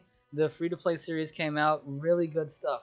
A lot of people loved it. It's still not done, by the way. I still need to do the last episode. I still haven't done all the Master Roads with the free-to-play series. I've just been lacking on that because Genshin came out, so all my free time that I was using on the free-to-play series is going into that. Great series, though. I still holds up. I still love it. One of my favorite series I ever made is the free-to-play series. Yeah, I know, right? The free-to-play series happened this year. Like, all this stuff. Masterclass happened this year, too. Isn't it crazy to think? 2020 has been a very long year. But yeah. Share Your Guide series, a series I still have going on. It's been on halt just because not many people are giving me their guides. I think maybe I need to upgrade this series into, like, Share Your Content series. Yeah. free play series. Birth rate coming into NA, another big thing for me. Showed off birth rate, talked about birth rate. Just another big arc in the game. Kirja, thank you for the follow. Thank you so much. Another big thing in the game. Another really, really great thing in the game. Very, very, very good stuff. Very good stuff. What's next? What is this? Oh, is Crow here? I think this is the epitome. This is the epitome of my modern kind of, like, this is kind of like, almost, this is almost the epitome of, like, my good arc, almost, if that makes sense. I know it sounds stupid, but it's just like, if you go back in time and you look at, like, the free-to-play, I mean, not the free-to-play series, the Elsword is Bizarre, like, Elsword is Bizarre content, I used to, like, love making funny videos, and, like, meme videos, and, like, they never really caught on. And then, like, this, I got help from this with Crow. Like, this was me, like, actually being able to make new friends, and, like, being able to be like, you know, people are friends with me enough to, like, make something for me and help me out. Like, that's actually such a big thing I never talked about before.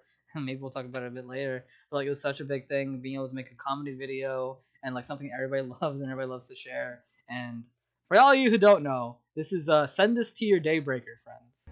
A masterpiece, if you would call it that.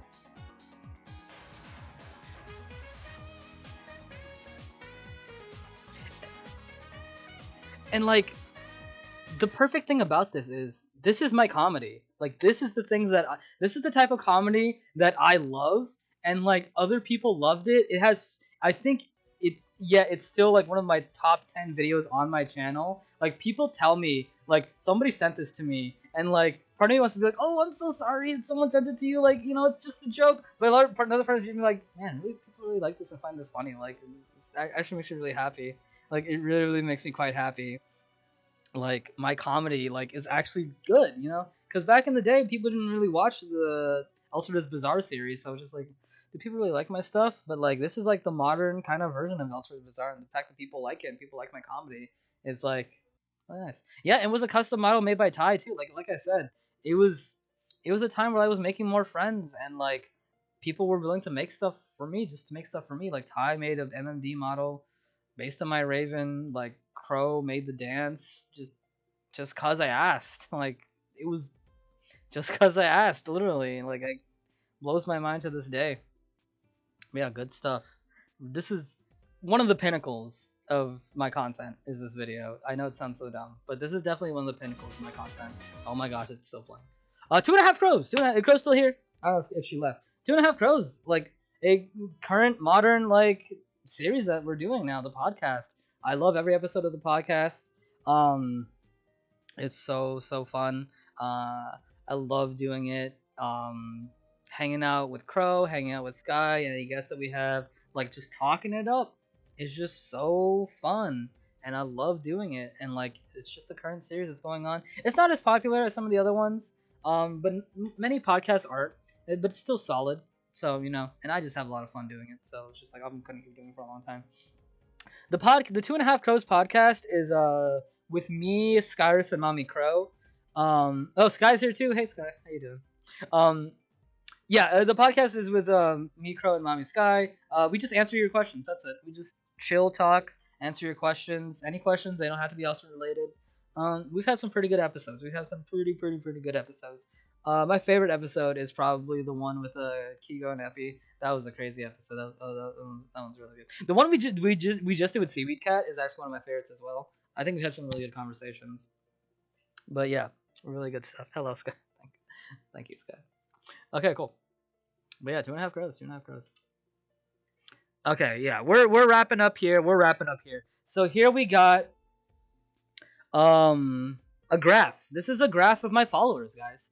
This is a graph of my followers back way back in early 2017, 2016. Yeah, we didn't get many followers, and then we had like a spike around like 2019, early 2019. Again, the Labby server thing happened. Remember, I was talking about the Labby. This is when the Labby server happened, and then we're still growing. And like, the craziest thing to me is February 2019. Like, this is when ELS was created, right? This is when ELS was created. Like, you saw, like, it's more than what I was getting before, right? It's more than I was getting before, but it wasn't quite, the peaks that I reached. Like ELS definitely helped me, but somehow in 2020, this is around 2020, we just rose up. I don't know how it happened. To this day, I don't know what I did. Like it started happening around Masterclass when Masterclass came out, but just people started to like me more. People started following me. Like maybe it was Corona. Like people were staying inside more. Um, but even then, like comparing me to the other ELS members, um, well, hold on. Let me see what else is here before I start talking about that because I didn't want to talk about that at some point. Okay, yeah. But yeah, thank you guys. Thank you guys so much because going back to this, when I became ELS, right? I wasn't the most popular. I'm not the strongest. I don't have the strongest character in the game. I'm not that good at PvP. I don't have plus 12s. I don't have plus 13s. Even now, I'm not the one clearing birth raids. Like other people are clearing birth raids. A lot of people clearing birth raids. I'm not one of those people. I'm not the strongest in PvP. Like you don't see me at tournaments. You don't see me scrapping up with like the top PvP people or me being put on PvP tier lists. Just because PvP is just something I enjoy, not something that I do. So I'm just not very high ranked into that. And same with PvE, I'm not the most high ranked. I've always been in the middle. If like this is like the weaker people in terms of gameplay, right? These are the weakest people, and these are the strongest people. I've always been here. I've always been in the middle. I've almost always been in the middle. And the same thing comes with popularity too. Like when we started with ELS, like a lot of people had more followers than me. We're getting more viewers than me. I'm not the funniest. I don't think I'm the most entertaining. So I've always been like middling. But something happened, and like something crazy happened, and I started to spike up in followers. I started to spike up in viewers, and like I used to be behind. Like I don't want to make it competitive, right? I don't want to be like, haha, I have more followers than you. Like nothing like that. This is just me, my kind of self encouragement. It's just like I was never like the top, or I was never the best. I was never even close to the top. There's so many people with more followers than me. I'm just like, man, I'm falling behind. I can't catch up. But like I don't know what happened. We suddenly spiked up, and like we got ahead of a lot of other people. Like I'm always actually watching. Like I'm not super a numbers guy, but numbers are actually super important to me. And like maybe it's the YouTube. No one else really does YouTube content in ELS. Maybe it's that I just stream a lot. But I just kept doing stuff. Like my only strength, I was talking about, like I'm not the strongest, I'm not the funniest, I'm not whatever. My strength is making a lot of stuff. I just can make a lot of stuff.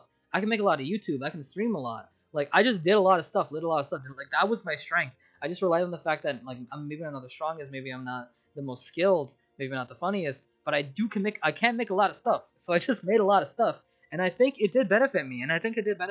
And again, going back to last year, I wasn't making much. Like daily uploads just weren't a thing for me because I was just like I don't have much time and I don't feel much want to do it.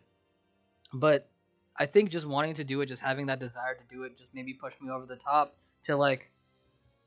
It's so crazy. Like again, I don't want to sound competitive, but among the ELS, I'm like one of the most followed. I think I'm the second most followed channel after Shimo. And I think Shimo's at 3K. But I think he was 3K even before ELS started because he had all the OG stuff for the Kobo streamers. So take that how you will. And again, I'm not trying to sound arrogant or anything like that. I'm just being like, wow, we really went from like low middling to like one of the, I don't want to say top, but like it's just crazy. It's just so crazy that I'm at 2,023 followers. It blows my. I still remember you asking if you can seriously use one of my vids for MLG edit. Oh, it's the duck themselves. Oh man, I didn't talk about that. I was gonna talk about that too a little bit, but like I didn't know. I forgot to ask for your permission, so I didn't include that. But yeah, that was a good time too. That's a Mimi YouTuber. So I remember asking if you were seriously gonna use one of my videos for MLT edit, and I stuck your channel and have been subscribed ever since. That was 3 years ago. I would still see your videos when I was inactive and consider playing again every time I see them because you gave me nostalgia. Your guides helped me when I came back. Seriously, congratulations. Thank you so much, Mimi. Back in the day when we were talking about Elsword is Bizarre, one of my episodes, I would like look around in the Elsword community because other people were making content, making YouTube videos, getting more views than mine. Mimi was one of those people that like I was just like And let me try to do something with Mimi. Let me try to like do some collab stuff. Maybe that'll help my channel a bit. And like I like Mimi, they make funny stuff. So I was just like, okay, can I make an MLG edit of this? And like I did that one day. I think it's episode 7. I think episode 7 of the free to play series. I mean, I keep saying free to play series. Episode 7 of Elsword is Bizarre, I think, has a Mimi edit or something with Mimi. But yeah, this is where we're at now. And it's so crazy. But yeah, thank you guys so much. And let's get a little bit more serious again. I'm glad that not as many people are here as before. Yeah, it's only like 53. Not as sad, but still a little bit serious. Not as sad, but maybe a little bit emotional. But I just want to tell you guys about myself. Like, it's it's so crazy to me that y'all are here. There's 50. How many people are here? There's 53 people here, and then we peaked at like 130 humans.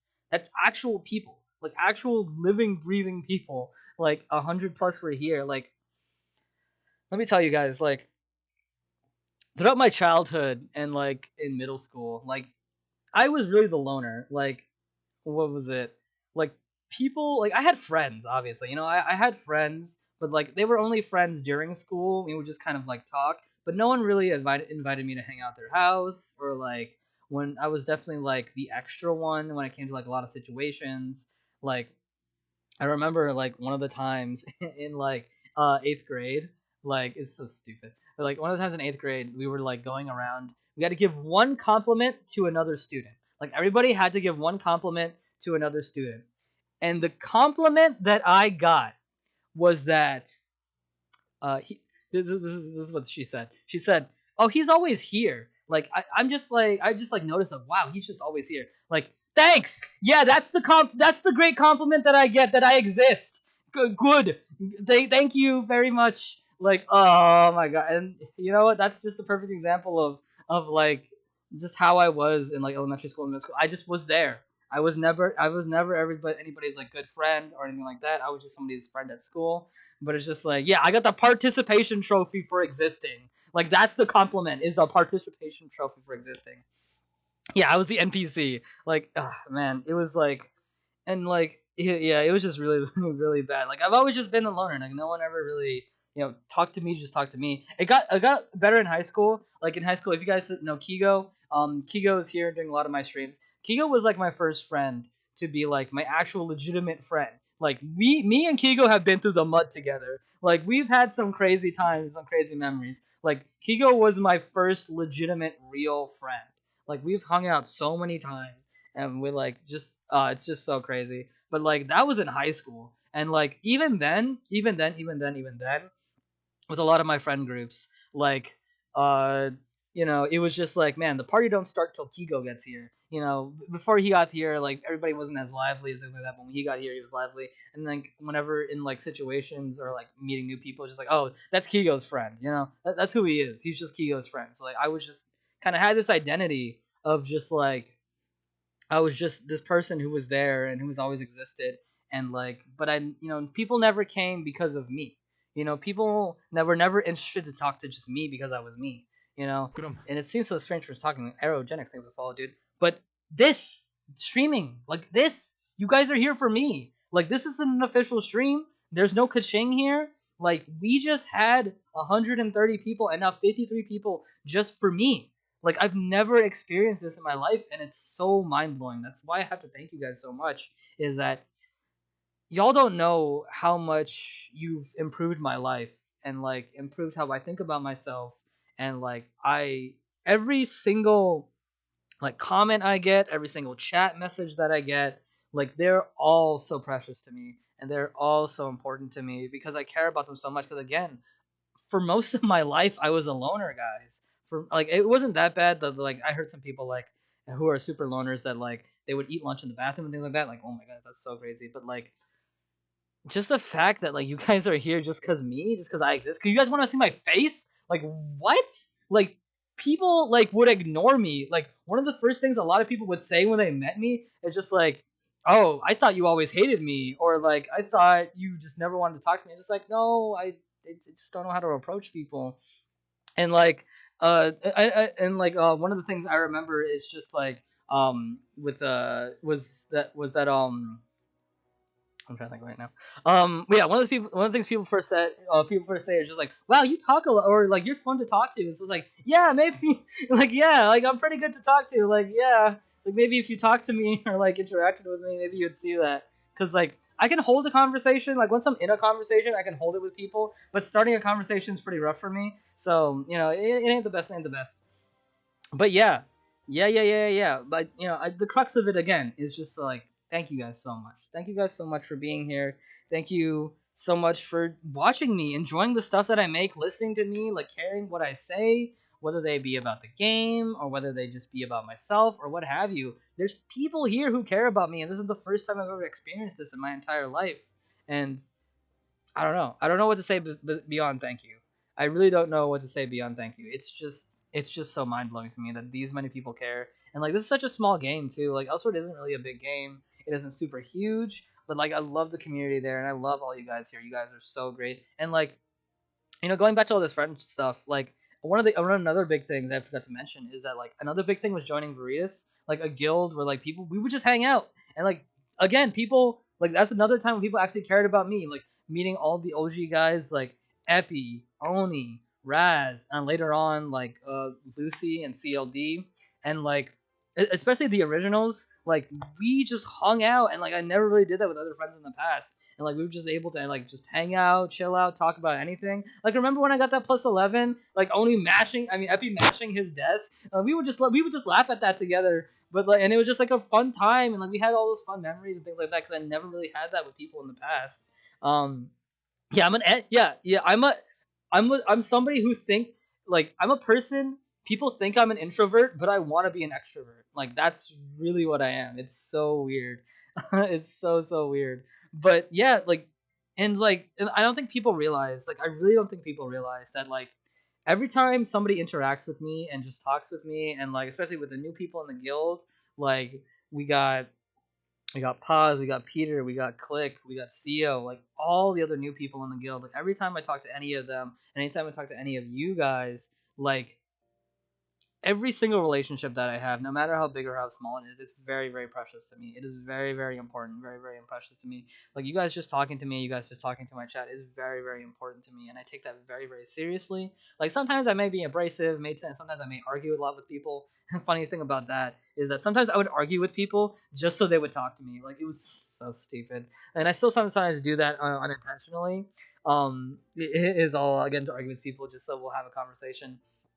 But yeah, every single person I talk to, every single relationship that I have, and especially the guild, like all you guys are very very precious to me. And I don't say this I don't say this very often because I don't really again like I don't like showing my emotions and things like that. As I told you before, I didn't share any of like that past stuff, and and all those past bad memories and things like that. But like all you guys are so precious to me and so important to me, and you guys really are so important in my life. Um, and I wanted to share that because I think a lot of people go through life thinking that like no one cares about them. I definitely did. I definitely been through the mud of being just like no one cares about me. No one likes me, and it's just like what am I even doing in this world or whatever. It's like, we're talking about video game streams, like whatever. But still, I've had those thoughts, and I know a lot of you guys have, and a lot of people do have those thoughts. But it's just like honestly, guys, like just realistically, every comment that I get, every chat message that I see, every interaction that I have is so important to me, and I'm glad you guys exist. And I just want to talk to you guys all the time and want to interact with you guys all the time.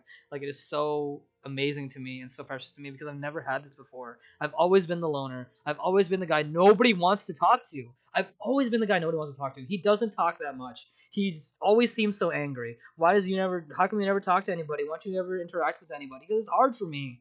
It's really hard for me. But and no one wants to talk to me. Everybody's there for everybody else, but you guys are here for me, and that is what makes it amazing to me, and that's what I appreciate so much, and that's why I want to thank you guys so much for is that you guys are here for me. You guys care to see my face.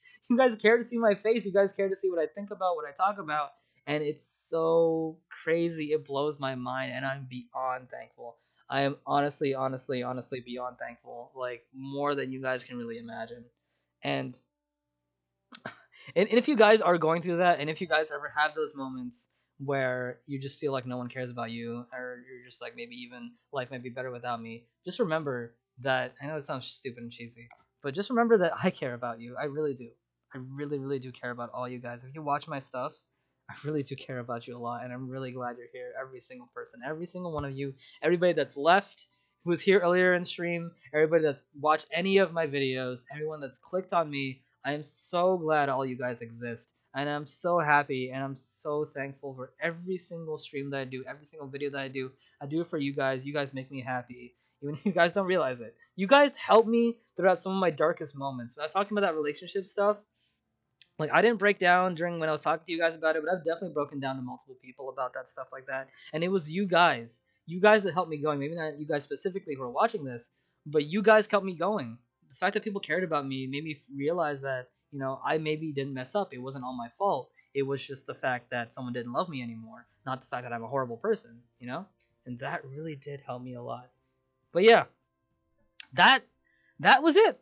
That was the stream. That was Memory Lane and Face Road Space Face Cam. Face Cam. I said Face Road. Face Road. I love the fact that you're very honest. I want to talk to you about yourself. Some content creators just like in that set. I prefer when someone's himself. Yeah, I try to be myself as much as possible. I don't try to put on a facade or anything like that. I just try to be myself because I am who I am. If you like me, that's cool. If you don't, you don't. And what else can I do besides that? I can't control everybody. But yeah. Thank you guys so much for being here. It is so crazy. I had so much like anxiety and just like pressure. I was just like, oh my goodness, I hope this goes well. I hope I don't look stupid. I hope my hair doesn't look dumb, but or whatever like that. But I'm glad so many people were here. We had 130 people. I'm still blown away by that. This is my biggest stream we've ever had, and it's because you guys want to see me, and that's so cool. Yeah, but I'm gonna rewatch. I'm gonna upload this stream to YouTube. I hope none of the Elsword music I use in the background was copyrighted. I hope not. Yeah, I'm gonna upload this to YouTube. We're gonna save this stream. I definitely need to look back at chat. I was talking a lot, so I didn't get many chances to look back at chat. But chat was going. Chat was going. Chat. There's the best part. Thank you. I know quarantine hits the guys with the long hair. There's no pillow in here, by the way. People weren't here earlier. There's no pillow in here. I just use it as a poster. It's just a poster. I like the. By the way, this was Kigo's idea for people who weren't here earlier. Kigo was just like, man, you just have an empty wall. There's nothing here because around the rest of my room. Here, let me see if I can show you guys. Around the rest of my room, I have like posters. So we got some like Pokemon posters, some DBZ posters. So I was thinking about like rehanging those, like maybe on my wall, but I was like, yeah, that might be too difficult because like just taking them, removing them, putting back might be too annoying. But yeah, so he was just like, just put Eve here, and I was like, okay, I'll put Eve here. And then like when I put up my face cam, I was just like, oh, it's just Eve's legs. And I was like, you know what, that's funnier. So I just, you room reveal when my room is less dirty. But yeah, that's the end of stream. It gives Chad a perfect excuse to make fun of you. Yeah, I know. Hey, I didn't buy this pillow. It was gifted to me. I wanted a surprise. But yeah, so moving on, let's talk about the future. Let's talk about the future in Facecam, right? Really quick. I think I'm gonna keep doing it in the future, just because I think I like using my hands when I talk, and I just like emoting and just like having fun with the camera and things like that. I think I'm just gonna enjoy that. I think it's just fun to use Facecam. I might not use it for certain instances. I might keep using it. We'll see how people think about it. It seemed like people were pretty positive about it, so I'll keep using it for now and see what people think. Yeah, but pretty much that's it for me, guys. Yeah. Again, let me get in front of the camera as I sign off here. Again, thank you guys so much from the legitimate bottom of my heart.